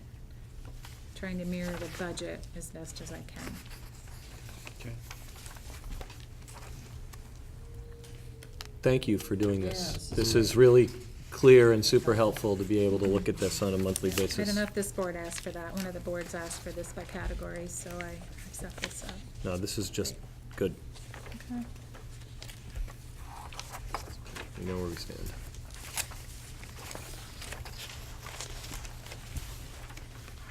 So then we just have our regular report. I mean, going back to the first page, we're still owed some tax money from Panton, Vergennes, and Ferrisburg, totaling about $1,255,000, just on their regular payment schedules. Panton pays in May and their second payment, and then Ferrisburg and Vergennes pay their fourth quarterly payment in June. So, right towards June 20th or so, they bring us some money. The special ed reimbursement, I'll file the final reports in August. We won't get that final money until September or October. The same with the extraordinary cost. And those are special ed expenditures where we spend more than $50,000 for our student. The driver's ed reimbursement, that's also another fall, that comes in the fall. Vocational reimbursement will be coming on or about May 20th. The Hannaford Center, we usually get that in June or July or so. It sort of spans the year end. The Technical Center correction I had you make, that's a journal entry that the state will tell me to make, putting in the income and the expense. They'll pay the Technical Center directly. They'll pay Hannaford directly. When did you say you expected Hannaford? In another month or so, I'll get an email that will tell me to make a journal entry. For the Hannaford? For the Hannaford, okay? Credit the income and debit the expense. state pays Hannaford directly. So historically, how close are we with, okay, when you say you're not gonna get final revenue numbers until October, that scares me. Well, no, I mean, how close we're are not they? going to receive the dollars until, October. so for But we special, know that these are the dollars we're going to receive. I'm able to come pretty close to figuring out. That was my When I question. submit the final report in August, I'm able to come pretty close. It depends what the special ed reimbursement percentage is, because they have a certain amount of monies and it's distributed statewide. So depending upon what it is, the fraction of reimbursement might change a little bit. Okay. But historically, it's Pretty close. pretty close. Yeah.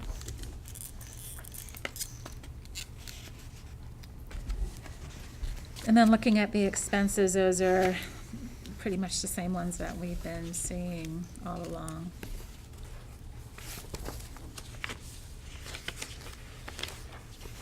Are there any specific questions? If I could just go back to the second page, just to make sure I'm following, because this is very helpful. So,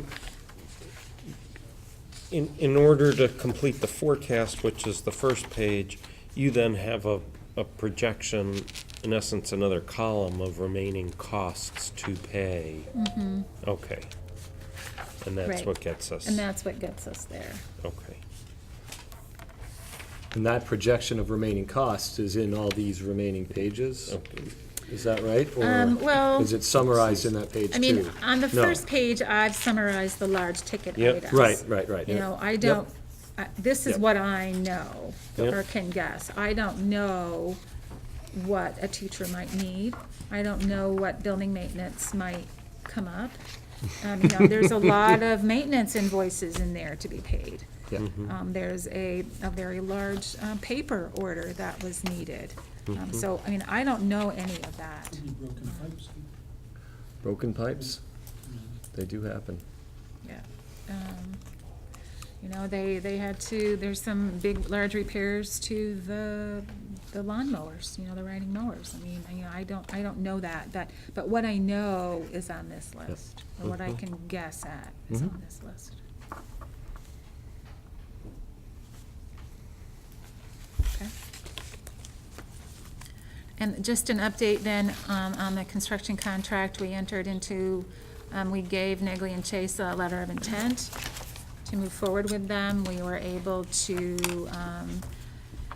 get the numbers down to where we're satisfied that we may have an adequate contingency going forward.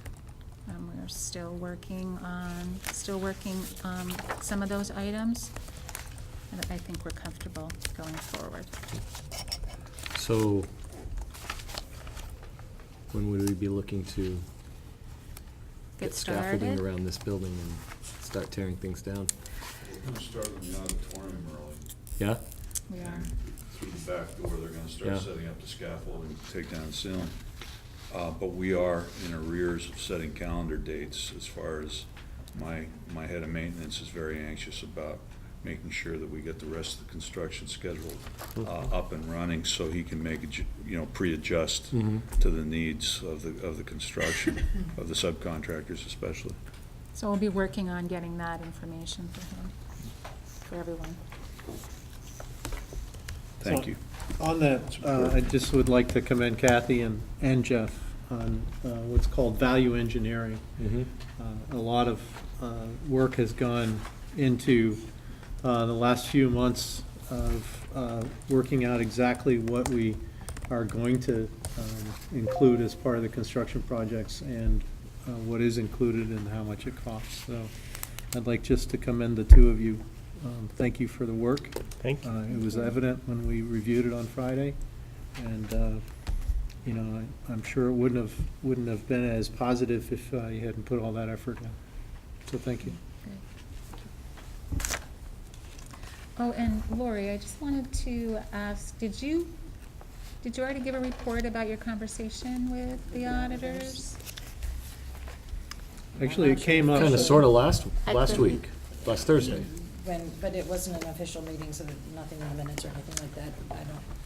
Is that what you want? Is it? You want me to talk to you afterwards? I don't No, know. I- Whatever, No, you- what, I'm not sure what you're asking, so. She's giving you the opportunity to talk about the meeting if you'd Ah, like to. Thank you, I wasn't reading that. Yeah. Okay, sorry. That's okay. Yeah. I had a great conversation with the auditors. They were responsive and interested, and it's felt like they were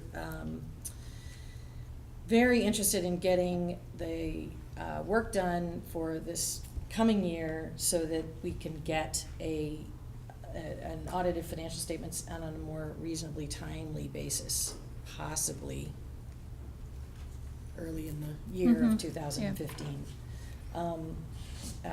We talked about whether the numbers, which this pulled out just fine. We talked a little bit about the deficit, which the numbers they gave me this is the number essentially that they gave me over the phone. So I felt comfortable about that as well. They want to do some planning in June. Mhm. And I was gonna follow up with you about that to see if that was gonna be possible. One of the things I keep hearing over and over is you're only one. Mm-hmm. And that's a tough position to be in. You can't work 100 hours a week. I mean, that wouldn't be fair for us to ask you to do that. So I think that's a conversation for a later date, maybe in the finance committee, maybe at the board level, I'm not sure, but we have a bottleneck of information, and you're the bottleneck. It's But you because don't you're mean that only in the way that it one. sounds It is either. because you're only So one. put in those 100 hours. So, I mean, that's why this board stated in our board budget fact sheet that we're serious about accelerating the audit, but that it may require additional some resource. additional So just to, expenses, yeah. that's kind of what you're saying. That is what I'm saying, yeah. And isn't that what didn't the auditor say that? Yes, they did. Yes, they did. It's, you're in a tough position. Thank you. And I thank you for doing all the work you've done in that position. It's 2 in a row, Kathy. All Yeah. right, thank you. Anything else from the business manager? Just, they Oh. also commended you, the auditors did. They said Really? it's, Great. yeah. Thank you. Yeah. Thank you. You're good to work with. I need to talk to Tom about that privately.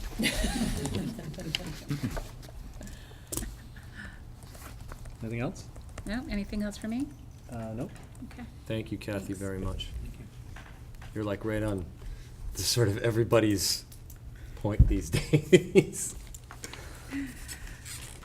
We do, I appreciate it. Thank you. Yeah, is this where we decided to do the appointment? Yeah.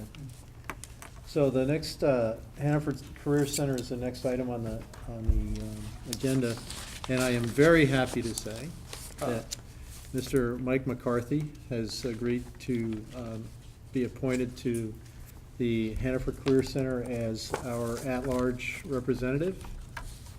Mike is the owner of Mike's Auto, a graduate of the Hannaford Career Center.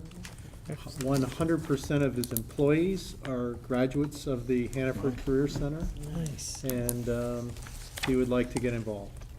So Great. I would like to entertain a motion to appoint Mr. Michael McGrath as McCarthy? McCarthy, excuse me. McCarthy or McGrath? McGrath. Did I say McCarthy? McGrath. Okay, pardon me. It's McGrath. All right, somebody want to beat me to it? All right, I would like to move that Mr. Michael McGrath Yes. disabuse you of the responsibility. Not my position. Oh, it's not. Well, still, to assist us then, Yeah. by serving as our at-large representative to Hannaford.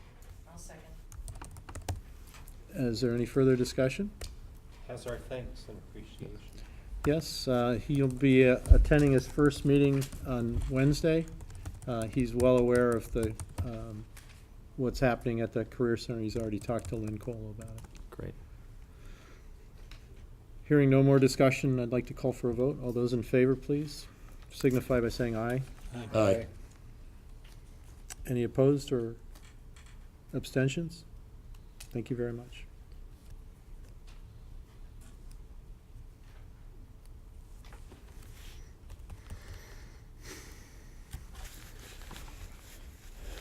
Okay, next item on the agenda is business matters, approval of bills and director's orders.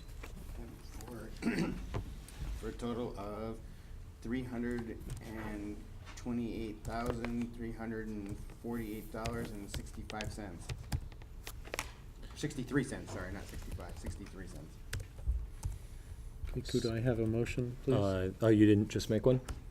No, sorry, I That's- moved for the amount of $328,348.63. Second. Any discussion? Hearing none, I'd like to call for a vote, and all those in favor signify by saying aye, please. Aye. Any opposed or abstentions? Okay. Policy matters.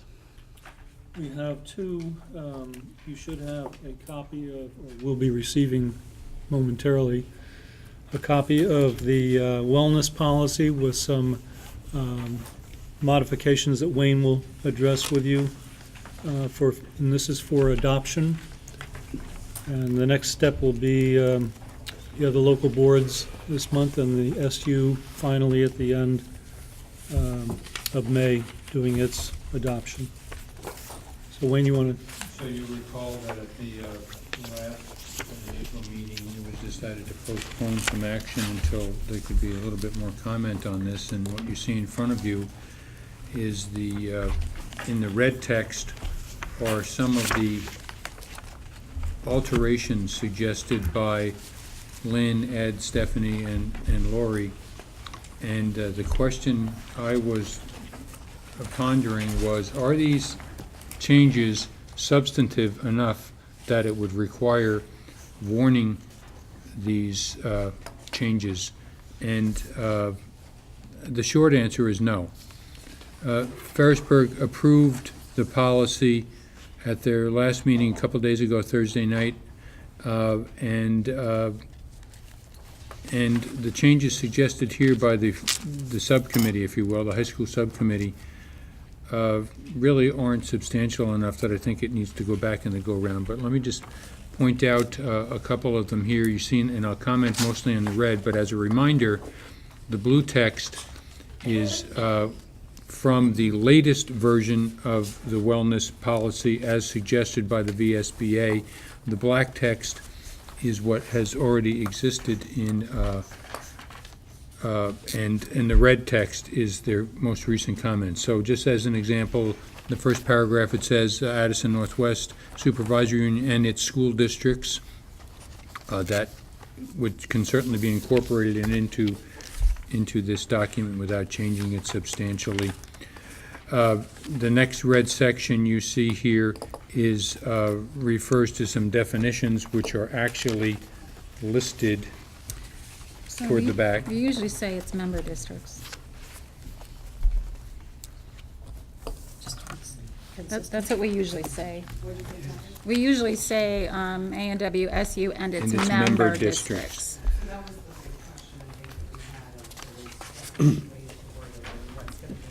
And that's how we usually put it. So. And there'd be no apostrophe. Right. Right. And the next one, again, has to do with those definitions. They're listed on the back right above the legal references, and the only definitions are a la carte food, nutritious food, and a comprehensive health curriculum.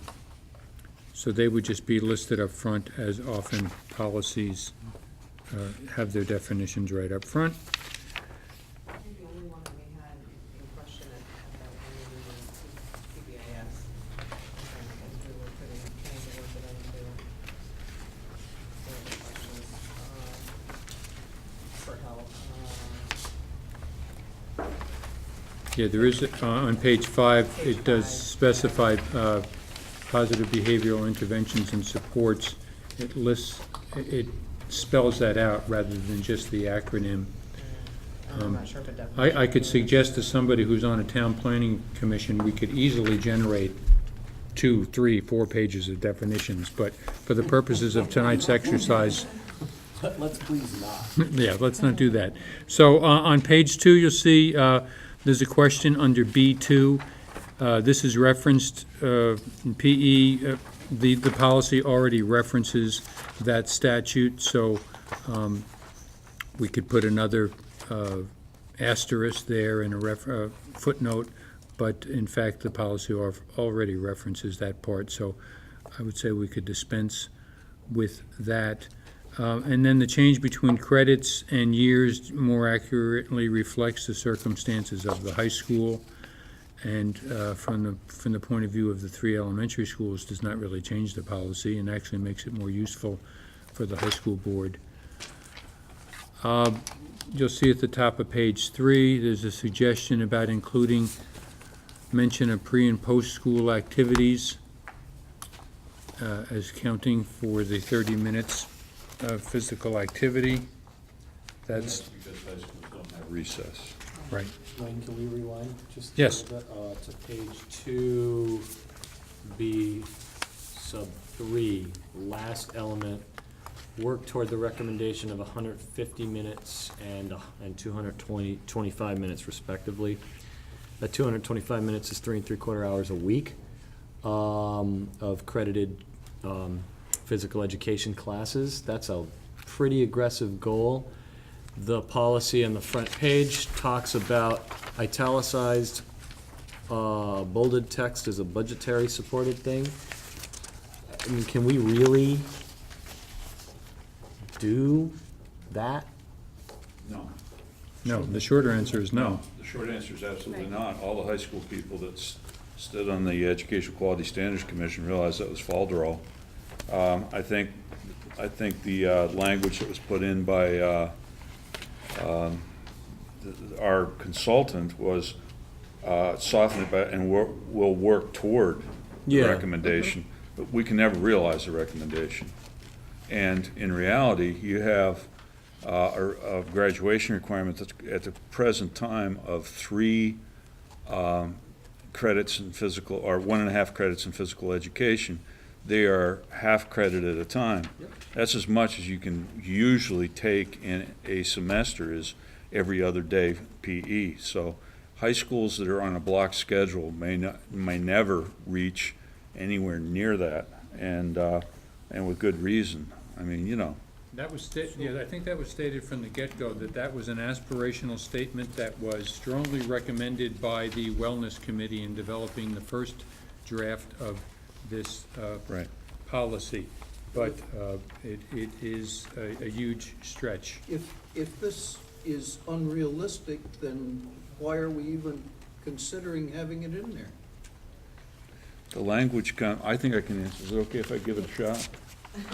Okay, I'm giving it a shot. When we did the educational quality standards, we had finished this and put that to bed without any discussion of 225 minutes. Mm-hmm. Then the NASPE, National Association of Something in Physical Education, came and lobbied after the fact and got it back up to 200, started putting minutes back into it. All right, we're looking for flexibility. The governor allowed them to come in after the fact and lobby and drive the numbers up to save jobs, just being honest. And that all of us who have, the majority of high school principals in the state of Vermont have block scheduling.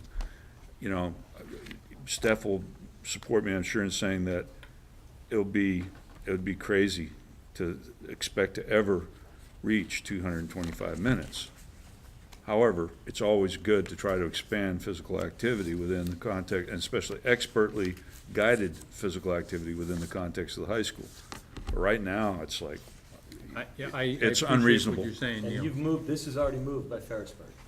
Ferrisburg's already moved this policy. Yes. But they don't have a 7 through 12. Including that I wasn't aspirational there, sentence. we would have argued about it there. Yeah, but they don't have a 7 through 12. There's a language tweak that could happen here that would make it a lot. How about if we add "and to the extent possible"?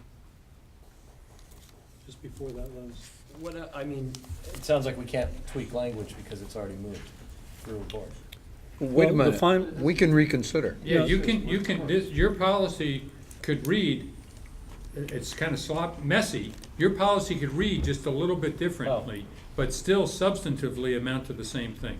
Well, as a board member, I personally value the recommendation of 150 or 225 minutes. I think that's valuable. But I don't even think as a board member I would recommend that we spend the time working towards a goal we'll never achieve.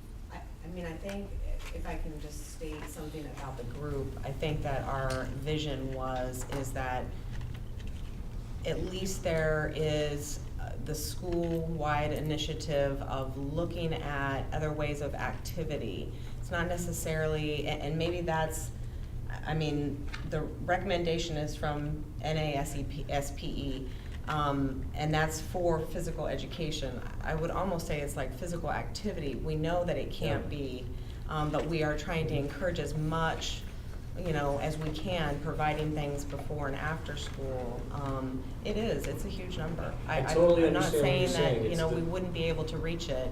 And the way it's worded, we're not saying, when the budget gets better or in, a year from now. We are really just trying to say it is important, and if the opportunity arose, we want it to be looked at. And I totally don't want to undermine your guys' work, which is I really value valuable. Yeah. It's just, I listened to Mr. Cook last time we talked about this, talk about the need for a licensed physical education teacher to be performing this kind of stuff, and But if you look at the language, if you back up. or the equivalent paragraph, thereof. Or equivalent Yeah. thereof, derails Mr. Cook's argument, for instance, because the equivalent thereof, our sports, we have Ed, I believe, is the only certified phys ed teacher that's coaching any sport. So all the equivalent thereofs are not being facilitated by trained physical educators. So, the language itself puts you in a little bit of a quagmire. And Puts you in a little bit of a quagmire. Yeah. So I'd like to rein this in a little bit. Good. This is really what I So- focused on last time. So if this is an agenda item calling for some action, so I'd like there to be a motion on the floor before we continue to discuss this, please. Would you like, are you calling for someone to make that motion now, or do you want me to? I would finish walking entertain a through? motion so we could continue to discuss this, because right now, I don't know why we're talking about it other than it's on the agenda. If we're trying to move this to a policy that's accepted by this board, then I would like to see a motion on the floor before we continue to discuss this. Would anyone like to make that motion? I'll make that motion. Okay. So there's a motion on the floor to accept the wellness policy.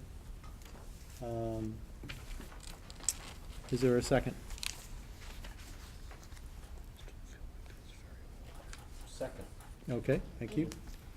So let's continue the discussion, and I'd like to continue the discussion with the fact that it's going to be somewhat difficult for this individual to vote for this, because there are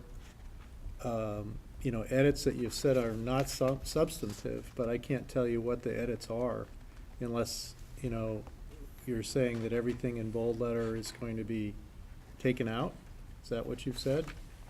Or I'm saying that, first, this document reflects the interest of the board, as I understand it, at a previous meeting, in having a representative of this board look at this policy after it had reached the first approval, and this is including those comments that those 4 people made. So I felt it was important to not present a completely cleaned up copy, but one that would demonstrate the comments of the representative on this committee, as well as the 2 principals. so everything in blue and black is going to be part of the policy?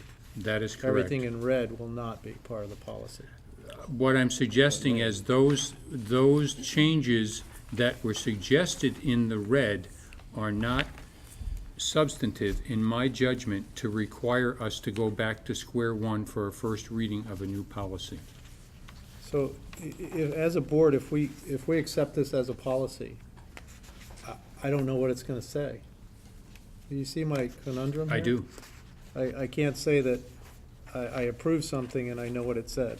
So I guess an alternative that I might suggest to the board then would be, if it is agreed that these changes that the principals, Lynn, and Lori suggested are acceptable, then at the next high school board meeting, it could come back in its cleaned-up version, and then the high school board could take action on that, I suppose. I don't know if you want to weigh in on that or not, Tom. How will that put us in, as far as having the policy approved by? It restarts the whole process. Right. It restarts the whole process? Yeah, because the next supervisory union board Okay. meeting. No, Wayne described the purpose of having the different colored text in here. And there was a more recent meeting that preceded or came after at least Ferrisburg's vote. And is going forward now to VUES and Addison in this fashion. So will they see a new draft after tonight? They'll see The same thing. Oh, the that's same right. thing. Okay. And aside from those points like would like to insert definitions here, and there's a couple of questions about the wording, those pieces would come out. The important pieces are what's in bold italics. For example, like the item we were just talking about. I think that's supposed to be bolded as well. Is that true, Wayne? At 152? This document is from the 4 people who worked on it. Right. So I didn't format it other than what I received from them. Okay. It says Pretty it's, much be identical to the last 2 months that was presented. That's, Okay. right. We could, in very short form, just walk through it. I think that's what Wayne was trying to do. Yeah. For instance, because there's an exception to Kurt's coding here, and that is, like on page 2, it says, will not decrease the number of minutes of physical education in order to accommodate the master schedule. And then it goes on to say, this sentence is being asked by Ed and Stephanie to be removed because of the redundancy to the first sentence. Reason being, if each school is following the required amount per week, there would be no change of minutes to accommodate schedules. So the red actually cancels out the previous clause in black. Yeah. And so we may be somewhat guilty of, I know it's super confusing, and again, I think that 2 months ago, if there was a better opportunity for all of you to sit down and read it word for word and have this conversation, then the following month we could have had these, and now we're here 3 months later, and it's, I would rather table it until next year. Curse me for saying that, but so that everyone could be on board. I want that. I'm hoping for that. This is, again, almost the exact same policy that you were presented the last 2 months. So if you've looked at it, you are familiar with it. Right. Yes. The only little changes are those. If there is an issue, yes, with those minutes and wording, then that would warrant, I think, a revisit, with the other boards if you really felt strongly enough about removing that. It appears to me that on this paragraph 3, that you're saying 2 classes per week, which in no way comes anywhere near to these figures on the bottom. I would say that we would leave it at the 2 classes per week and eliminate the rest of that paragraph. You're asking for something in this that absolutely is impossible to obtain. We should not be endorsing a policy that is not possible. You can't say that it's impossible. If they were striving for those, those goals, then, I agree, I get what you're saying. It is a huge number. If, it's up to all of you, yes, to the quorum up there, it's to, yeah. I think it needs to go back for revision. Can I ask a clarification? Is the 150 physical education for K through 6, is that a reasonable number? Does anybody know? Say that again, Laurie, I'm sorry. In the same paragraph we're talking about is the 150 physical education minutes for K through 6. Is that a reasonable number, or is that as unreasonable? that's quote-unquote? as aspirational. That's aspirational. Absolutely. How many minutes a week? It's presently about 70 to 80 minutes a week. And so what that sentence is saying is that given the circumstances, that if we have the correct circumstances, we could move closer to that. It doesn't require that we do that.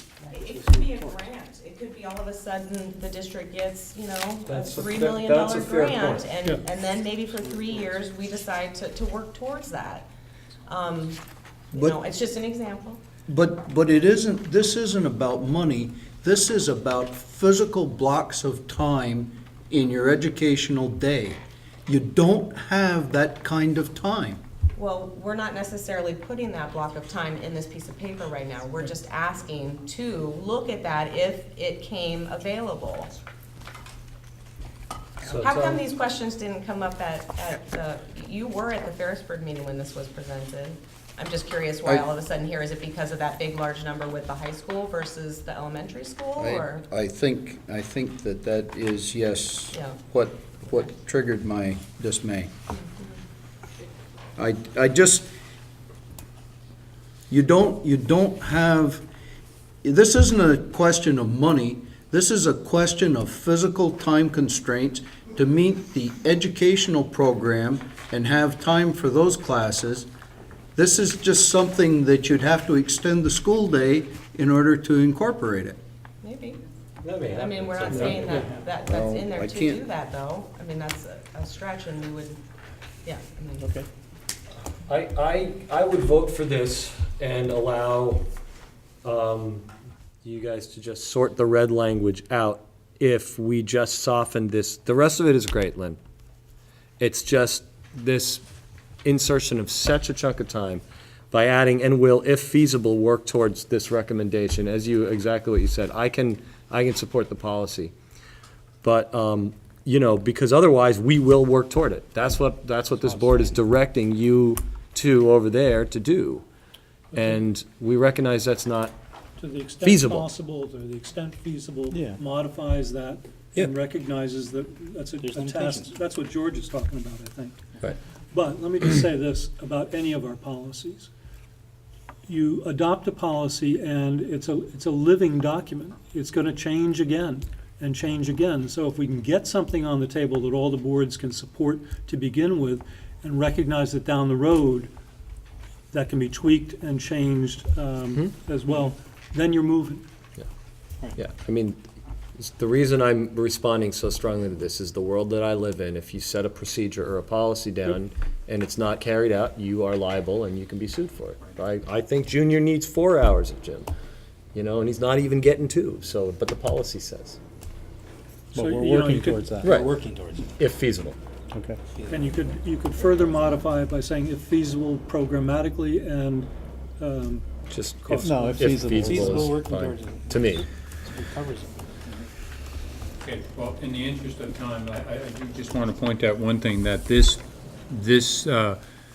proposed revision of the policy came out of a large group of staff members who felt passionately that it needed to be addressed and ultimately landed before the boards.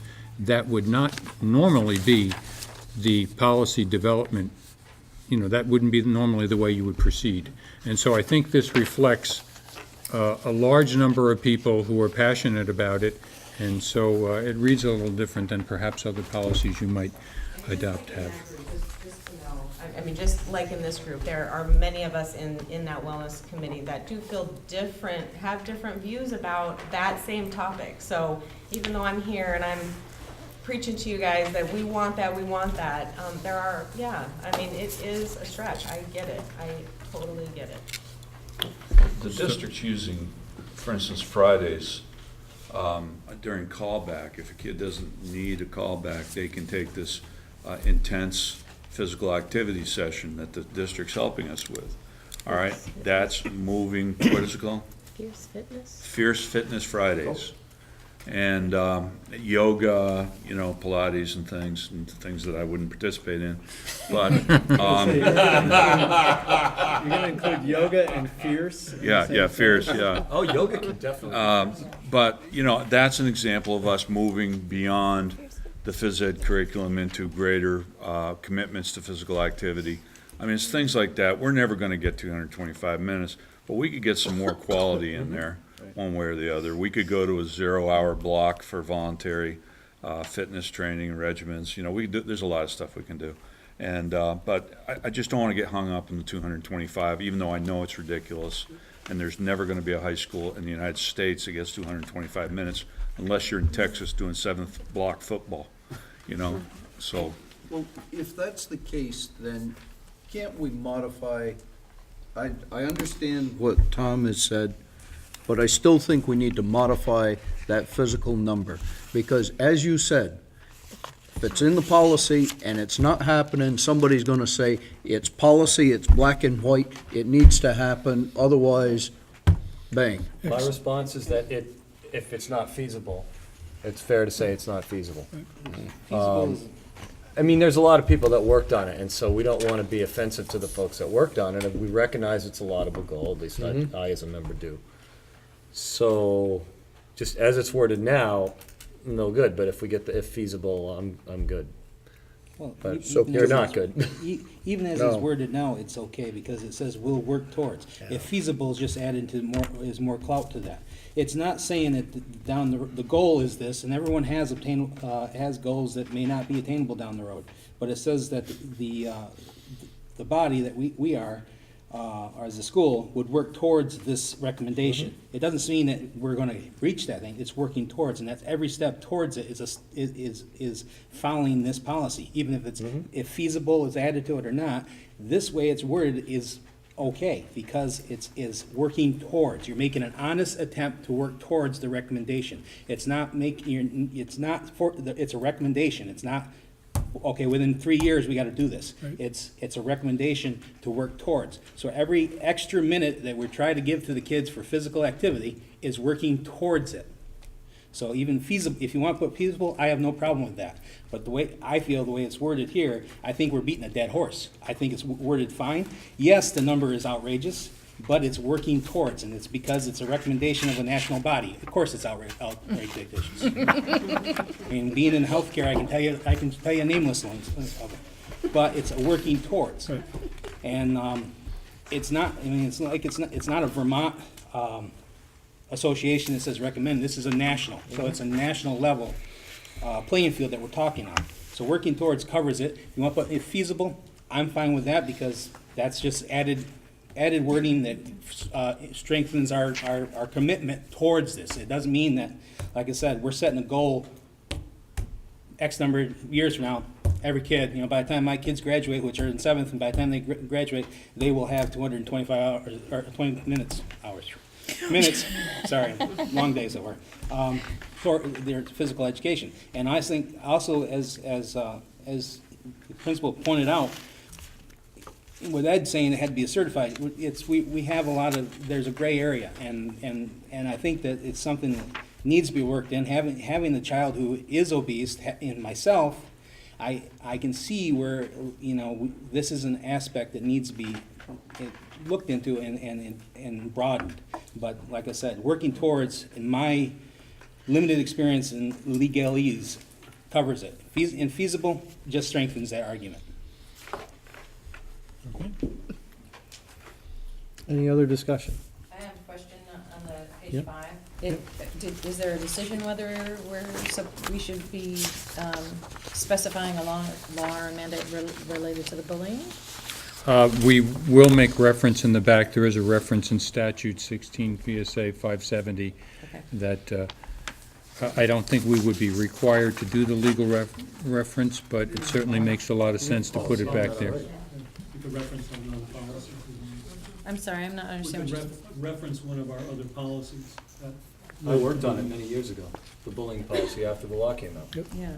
So Okay, I just want to know if we are going to add a reference in there or not, because the question isn't answered. That's all I'm asking. we are going to put that reference in there. It was not included in the boilerplate language that VSBA presented.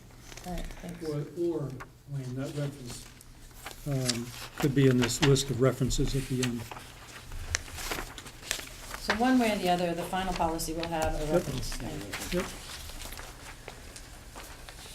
And then here, just mentioning the PBIS and writing that out in full.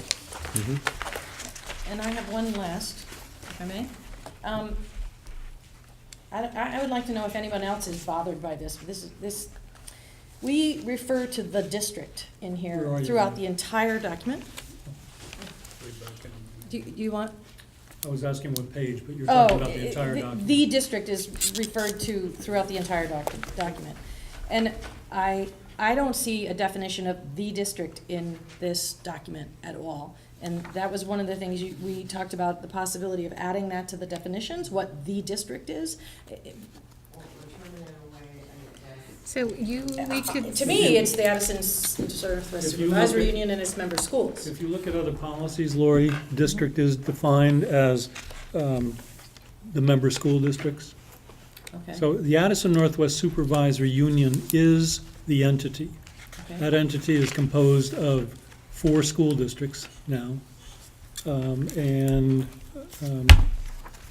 that's Addison Northwest. Okay, so that definition is commonplace.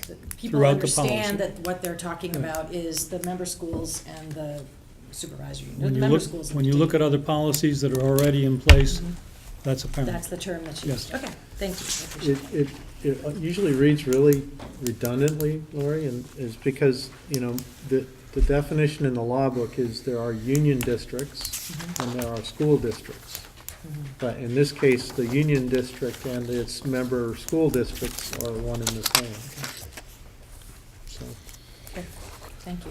So is this going to be cleaned up and represented to us in a black and white form? At the SU board meeting at the end of the month. Okay. Right.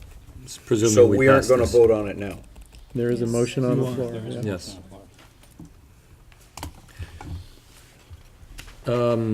Now, who made the motion? I did. Can I, You can- can I hear it? Did you, Just to accept the wellness policy as presented. would you entertain a friendly amendment, or a friendly amendment to your motion? I've already made my motion, you can amend it, it's on the table. Yeah. Oh, okay. I'd like to amend the motion to reflect the insertion of the term "if feasible" in section 3B, and will, if feasible, work towards the recommendation. How about common wordsmithing? It's gonna need, who's gonna be, Wayne, are you gonna do the tiny work? Okay, I'd like to sit in with you because I know the intent of some of those sentences that might be a little confusing, if that's okay, because I'm just worried about the amendment not taking in enough changes, and to what grain level, you want the changes to be. I mean, there's gonna be more than that change to make this fit what you want, because of the different ways the red was used. And additional minor edits as conducted by the principal and administration? And me, can I be there? Can I be there? And anybody they need?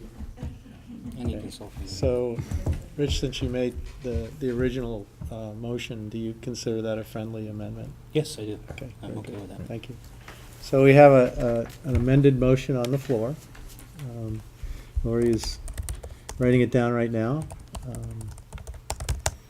Is there any other discussion? The only reason I asked Rich is otherwise we'd have to vote and Oh, get yeah. a second Right. and stuff like that. Lori, when you're finished, would you mind just reading it back?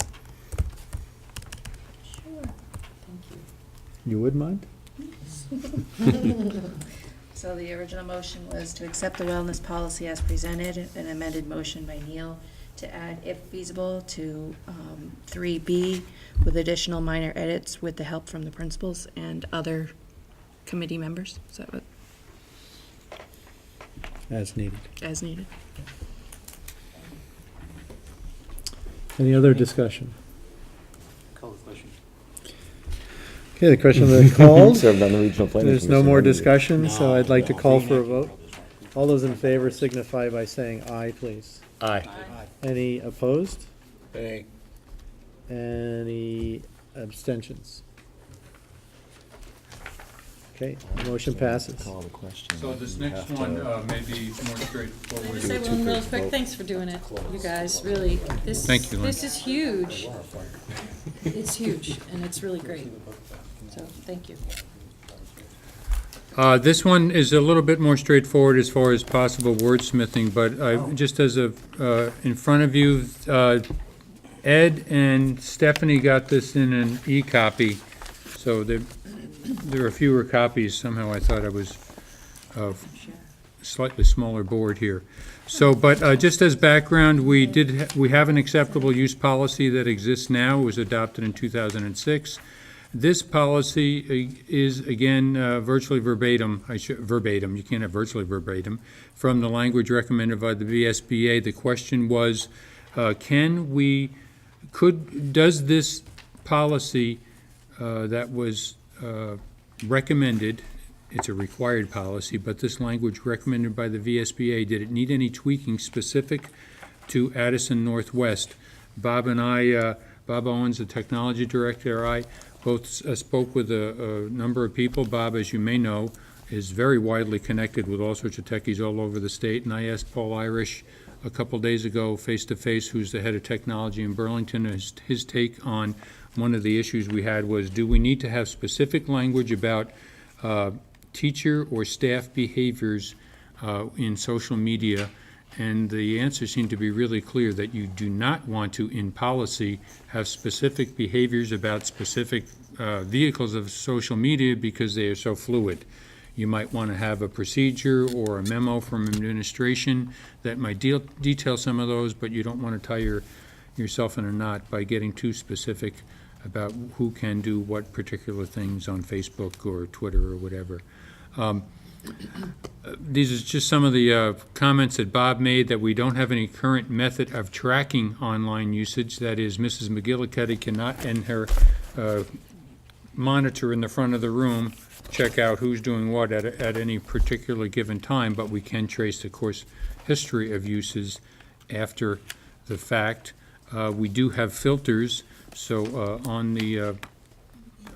for the internet in the schools. It is now a requirement that we educate minors about online behavior. You'll see a little bit of that flavor in here. It's also a requirement for E-rate reimbursement, so teachers will need to be trained. That's one of the possible costs for this. Teachers do have the option of bypassing the filters using a code. Students can be given the code if they need to get around the filter for some curriculum purposes. Certainly the elementary school, we don't really make the kids aware of that possibility. But certainly in the high school, there's lots of legitimate reasons for doing that. Chat is currently not blocked, and one of the reasons that, because we are in accepting Google as the holy grail of communicating between kids and staff and everything, as I understand it, chat is not something that it's possible to block. It just kind of goes with the territory. Bob will be available at the SU meeting at the end of May to answer any kind of technical questions in regards to this. But social networking is blocked for high school students.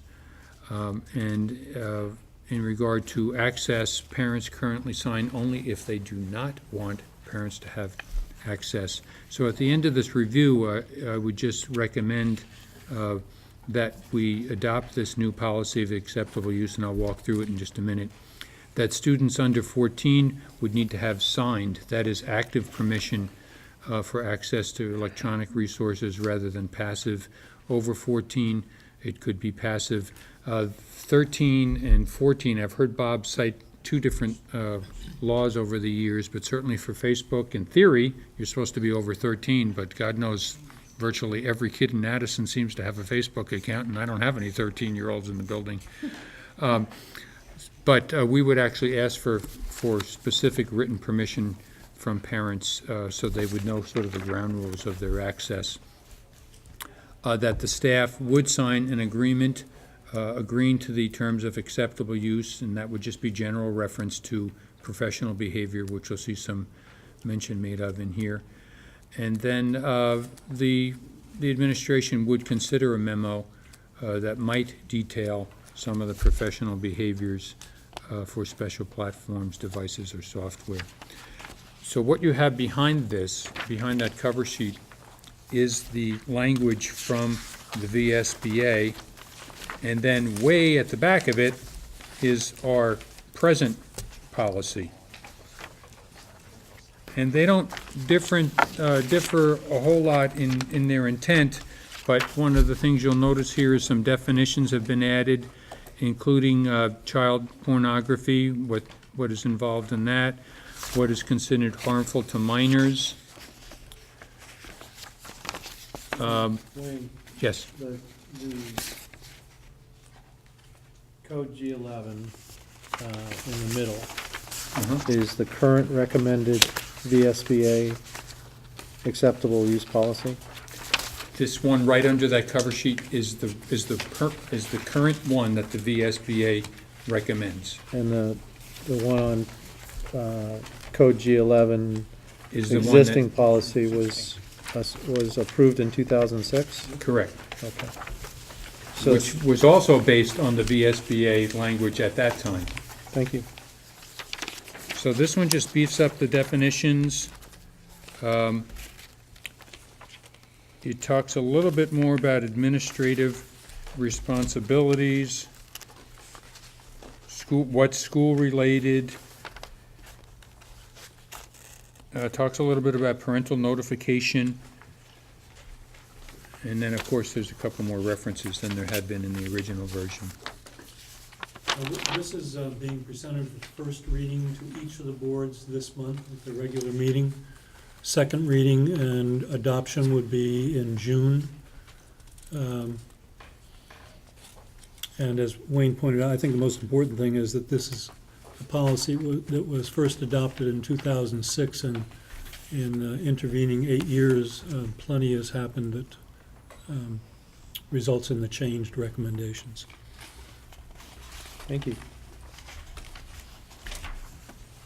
So if you can accept it as a first reading tonight, that would be. So we don't need to take any action, right? I don't believe we accept a first reading, do we? You do. We do? Okay, so we'll need a motion to accept the first reading of the. That's what you're gonna do between now and next month. Yeah. So moved. Second. Any other discussion?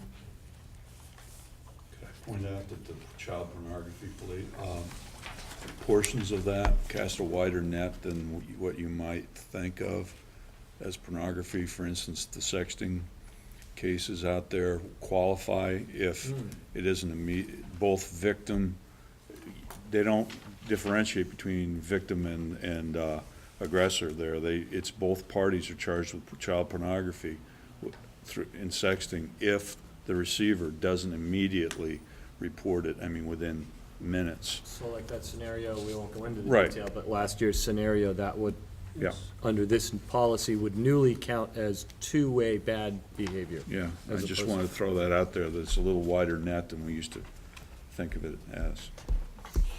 I wish I didn't know about that. Wayne, under parent notification responsibility, it says that the school will provide written annual notice to parents and guardians. Then it goes on to say, parents, guardians must sign an agreement to allow their children to access district electronic resources. But it doesn't say annual. I'm hoping that it doesn't intend to say annual, because asking 500 students to sign something annually in schools in which I've worked, you do it once. And it's good for the life, the school experience for the student. And it goes on file. It's a burden. It might allow for the opportunity for parents who have changed their mind, rather than everybody doing it. You give the notice Right. annually, but Right. I think it's a little vague, because it Okay. doesn't, in the first sentence, it says annually, and then it doesn't say whether that signed notification is intended to be annually or not. And in the case of elementary school, I would imagine it really would be annual, because you would have a higher threshold that you want everybody to know what they're getting into. But you're right, it's not specific, the language here. That's good feedback. Okay, any other discussion? So there's a motion on the floor to accept the first reading of the acceptable use policy. It's been seconded. Anyone? Any other discussion? Not hearing any, I'd like to call for a vote. All those in favor, say aye. Aye. Any opposed? Or abstentions? Thank you very much. Motion passes. Thank you. You're welcome. Okay, personnel. I have a recommendation under personnel that involves Matt DeBlois, whom I believe all of you know as our current French teacher at VUHS. Matt applied for and was named as the Addison Central School principal for the coming year, which we are very happy about, especially folks in Addison.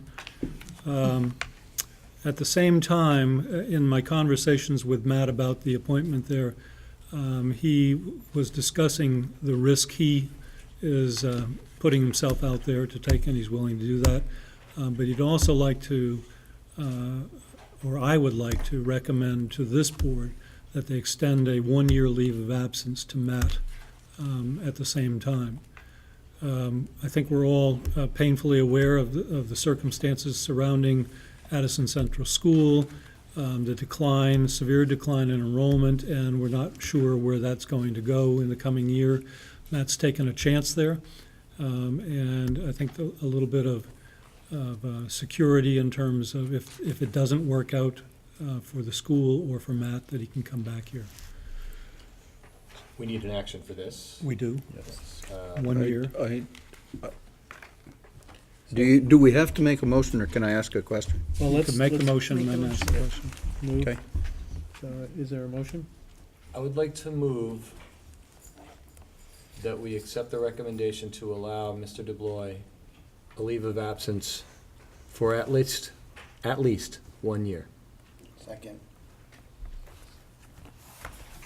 Okay, discussion? Now you can ask.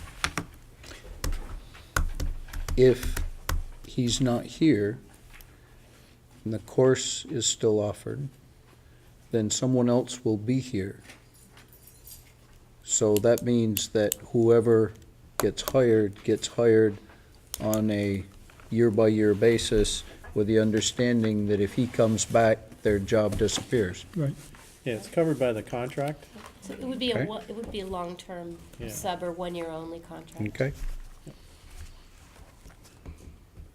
Is there anybody in the school who has the licensure and capacity? No, No. Not and be able to continue their job. yeah. There is, but Yeah. there's no real capacity for that. It's, Yes, it is. Yeah. yeah. So you'd be looking to bring in a .8 or point something long-term sub to teach French. Yes. Yep. It's the clause in the contract that would. Okay. Thank you. Any other discussion? Yeah, I'd like to sort of articulate why I said at least, and I'll I absolutely understand. entertain a motion to amend, or a friendly amendment to the motion, but it seems like 1 year is a short period of time to fully understand what's gonna happen with the Addison school. 1 year seems a little short. You know, if Matt has an opportunity over 2 or 3 years to manage that school through its natural process, it would be a shame not to have him back because of the service he's provided and how good he is. So 3 years seems too long, 1 year seems too short. That's why I said at least. Sounds logical. Just to clarify, when Matt and I first talked, he was asking about a 2-year, and I suggested to him that at 1 year, I would recommend a 1 year. It will be hard to tell. I mean, I think we'll have some information about the direction of Addison Central School. Matt will also have some idea about that, and he may change his mind at the end of that period, so. Is it possible for him to come back and ask for a second, if that was possible? That if he would be wanted? possible. And there's no budgetary effect about what we're talking about here? No. Except possibly reducing it, because maybe a sub would be Could be less some expensive? savings, could be some savings. Well, the cost might be less for the high school. Why would we not grant 2 years? Why, I'm not saying you what's will. wrong with the language that we have? Nothing. Okay. No, I wanted to explain why I said at least and Oh, not just oh, 1 I year. understand. Yeah. That would still allow Matt to assess it differently. Any other discussion? I would like to know, you said you would recommend 1 year. Is there any particular reason we shouldn't consider 2 years? No.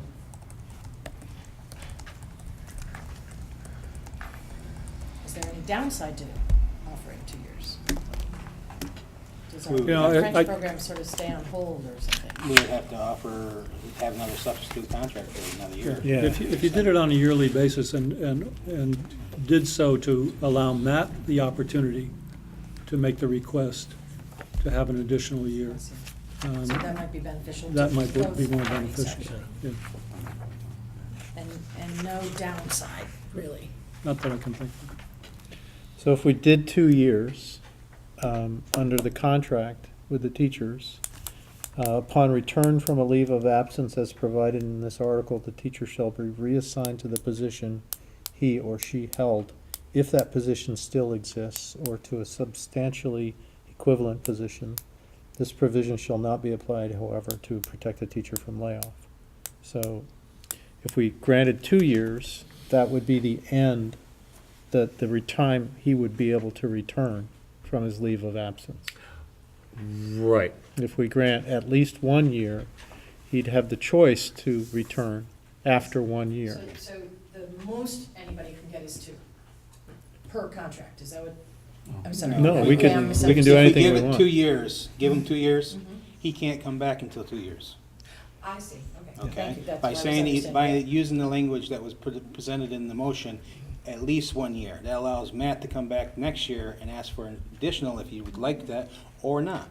Okay, thank you. Yeah. So I think there is some advantage to Matt to have at least 1 year. I don't think it's a disadvantage to us to have him decide on a year-to-year basis. That's my opinion.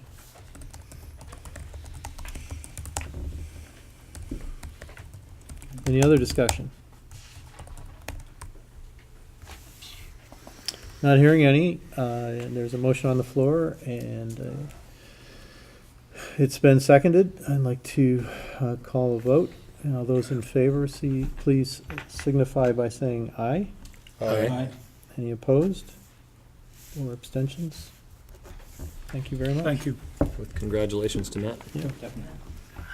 Good, real good. Do you require my signature on this? Yes, at each point, in each place, and it needs to be dated and in pen.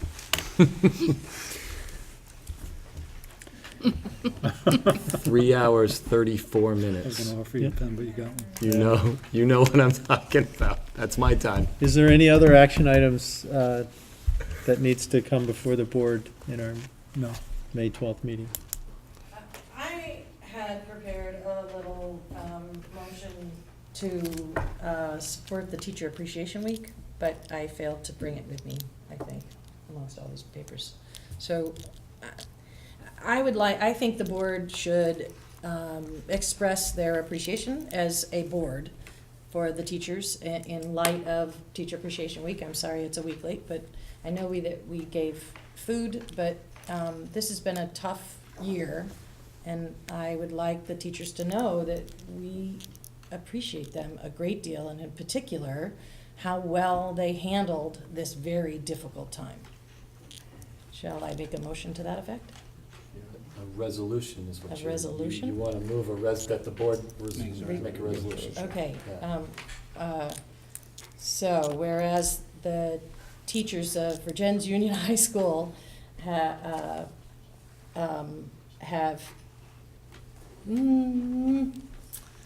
shown great professionalism and during difficult budgetary decision time. The board,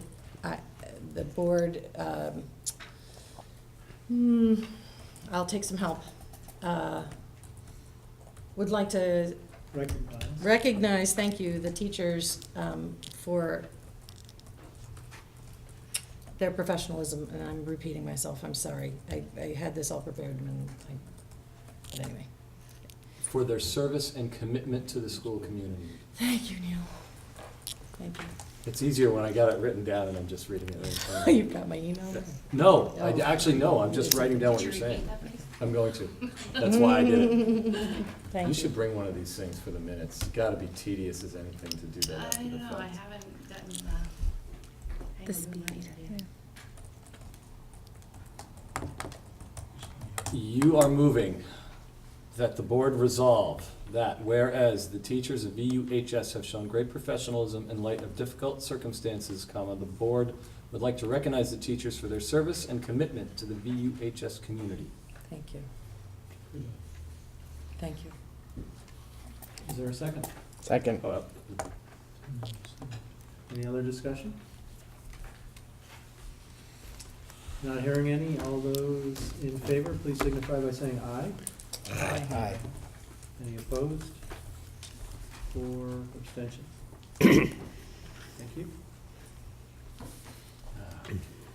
Committees. Please. There Budget have been committee. several discussions about committees. One as late as today, and part of that discussion was around how detailed we need to get when establishing committees. Right. Some of the concerns have been raised that, the committees haven't been fully vetted or described, or responsibilities detailed. And some of the discussions today, I think, laid down a possibility that committees be created and their charge and responsibilities be promoted from within, and that be the first action charged to the committee. Mhm. So, with that being said, would entertain any motion to establish committees. I'll make a motion to establish a finance committee, a facilities committee, and a 21st century education committee, with the charge of those committees to be determined at the first meeting and reported to the board Okay.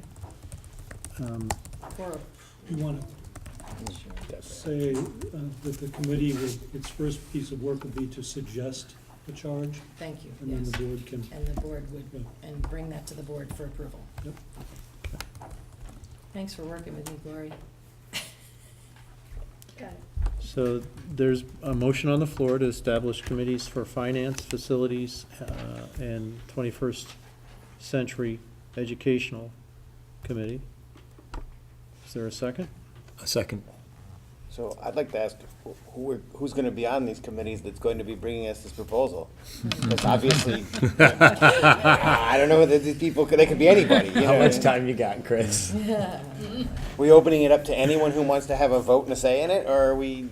Not a vote necessarily. Well, they're going to be bringing, that group would be bringing us something as a group, so they would have a vote as in what's being proposed to us. They may not get a say in the end, as in a vote here. they can give feedback to the committee. Right, but they could give feedback to the committee in a way that would be, some So- kind of majority.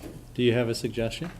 Would you like to? No, I have no particular suggestion. I just was like curious if we had some format that would follow, or that some guideline to that.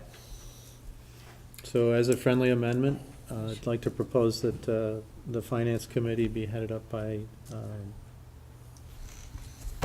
Yeah, sure. yeah, okay. Thank you for. And facilities by Jeff, and the 21st century educational committee by, are you ready to do that? I am willing to do it, but I am not ready to do it. Okay. I will do it, but I can't move that out of the blocks until some other board projects are complete. Would you like to join that committee or lead that committee? No, I'm not a leader in that Okay. direction. I mean, so- understand, this is what my big hesitation has Yeah. been, is I think this is as important as anything we can do. I don't have the time to provide the leadership it needs right now, Okay. because I'm, as Are you there know, any I'm- other volunteers?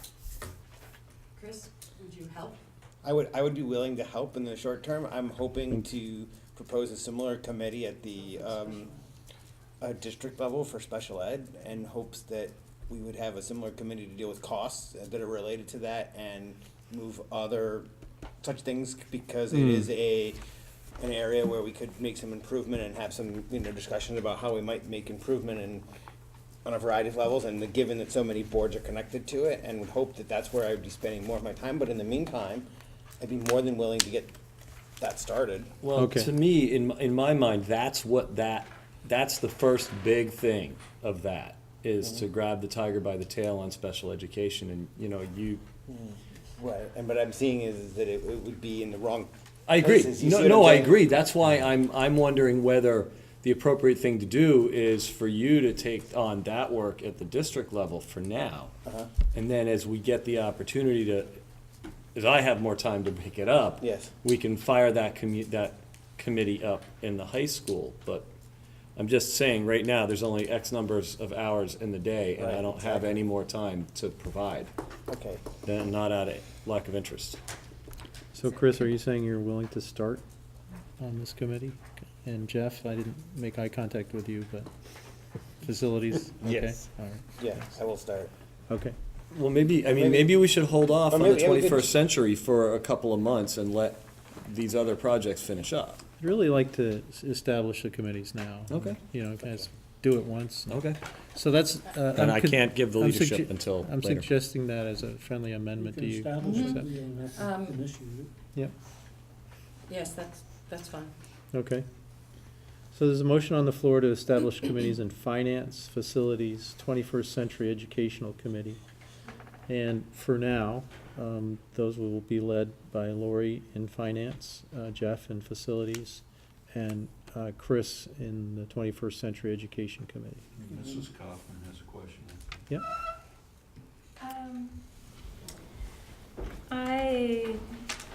The 21st Century Committee, if the board would consider, working together with the parent group, because I think at the very beginning, you had like 30 parents show up, and Christina's gone. She's one of the best parent leaders within our school. So I don't know if you would consider, someone outside of the board, since, there's a struggle of you guys being overworked, but at least to put them together, Yep. so that it really becomes a parent-teacher board community piece. Right. And then the other thing I'd like to ask you to consider is 2015-16 downsizing committee, and I don't know if it could go with the financial committee. I would like to see a bigger voice of the teachers, because we know we're going to have $450,000 debt FY14. To begin to talk about it now and not January, like what happened this year. And I just, I bring the roots of success, where it was a Department of Ed research, where they went into schools that were successful, that overcame demographics. And the 8 characteristics is collaboration. Because there's a little, people are unsettled, and I just, especially the teachers, I would like to see them part of a downsizing committee. Can I? No. Okay. First of all, I think what's going to happen with these committees is we're just establishing them. And the individuals that we designated are going to determine what they're going to do. So for right now, they're advisory only. They have no responsibilities, no voting, no requirements. But just to move forward with these 3, because we've been talking about these 3, if a subcommittee that has to do with downsizing comes out of that, that's fine. And I think the intention is to as we've discussed before, to include as much of the community as possible. So I'd like to stay with the three committees for this, at this point. But it's not my motion, so, My intention certainly from the beginning was that the 21st Century Committee would include that in their charge. That certainly is. And I also want to state, Chris, that I would like to work with you on that. Okay, good. I mean, I don't want to run it because I'm already doing something else, but I would like to work with you. I mean, And then I'd just when like you to stop, reiterate, I'm- I am willing to provide the primary leadership on it. It's just, Still. the timing isn't right there. So Yeah, yeah. if we can get out of the gates towards the end of summer, that would be great. Well, If we have maybe to get that out of would the be the gates time now. that Chris would step out and you would step in. Yep, and then it would give me a time to write language for the other Mhm. committee and for that to get rolling, and so I think that will work out perfectly fine. Yeah. so Rich, in your absence, we've been busy on committees. Are you interested in any of those three at this point, or you want to hold off for a bit? I'll serve on anyone. Okay. Why don't we see how they form together, and Sounds then you can make a choice. Yeah. And that way George can make a choice too, later. I'm inclined to help Lori with the finance. Okay, I'm certainly not the leader for that. okay, great. All right, that'd be great. So, we have a motion on the floor that's been seconded to establish committees for finance, facilities, 21st century education. They would be, at this time, advisory only. Lori would be leading the finance committee. Jeff would be leading the facilities committee. Chris and Lori would be working together on the 21st century education committee. Any other discussion? Hearing none, I'd like to call for a vote. All those in favor signify by saying aye. Aye. Any opposed? Any abstentions? Motion passes. Do we need some more signatures? I don't know if Rich has. Oh. signed I it. signed. Oh, okay. So Okay, then just put it back in the orange thing. Okay, that takes care of committees. Ooh, we're almost Do we there. have a need for executive session this evening? We do not. Okay. All right. The next meeting date for the supervisory union is May 28th, and June the 9th is the next regular board meeting for Vergennes Union High School. Are there any other comments or questions? Then I'd like to adjourn Got this one meeting. back over there. Hi.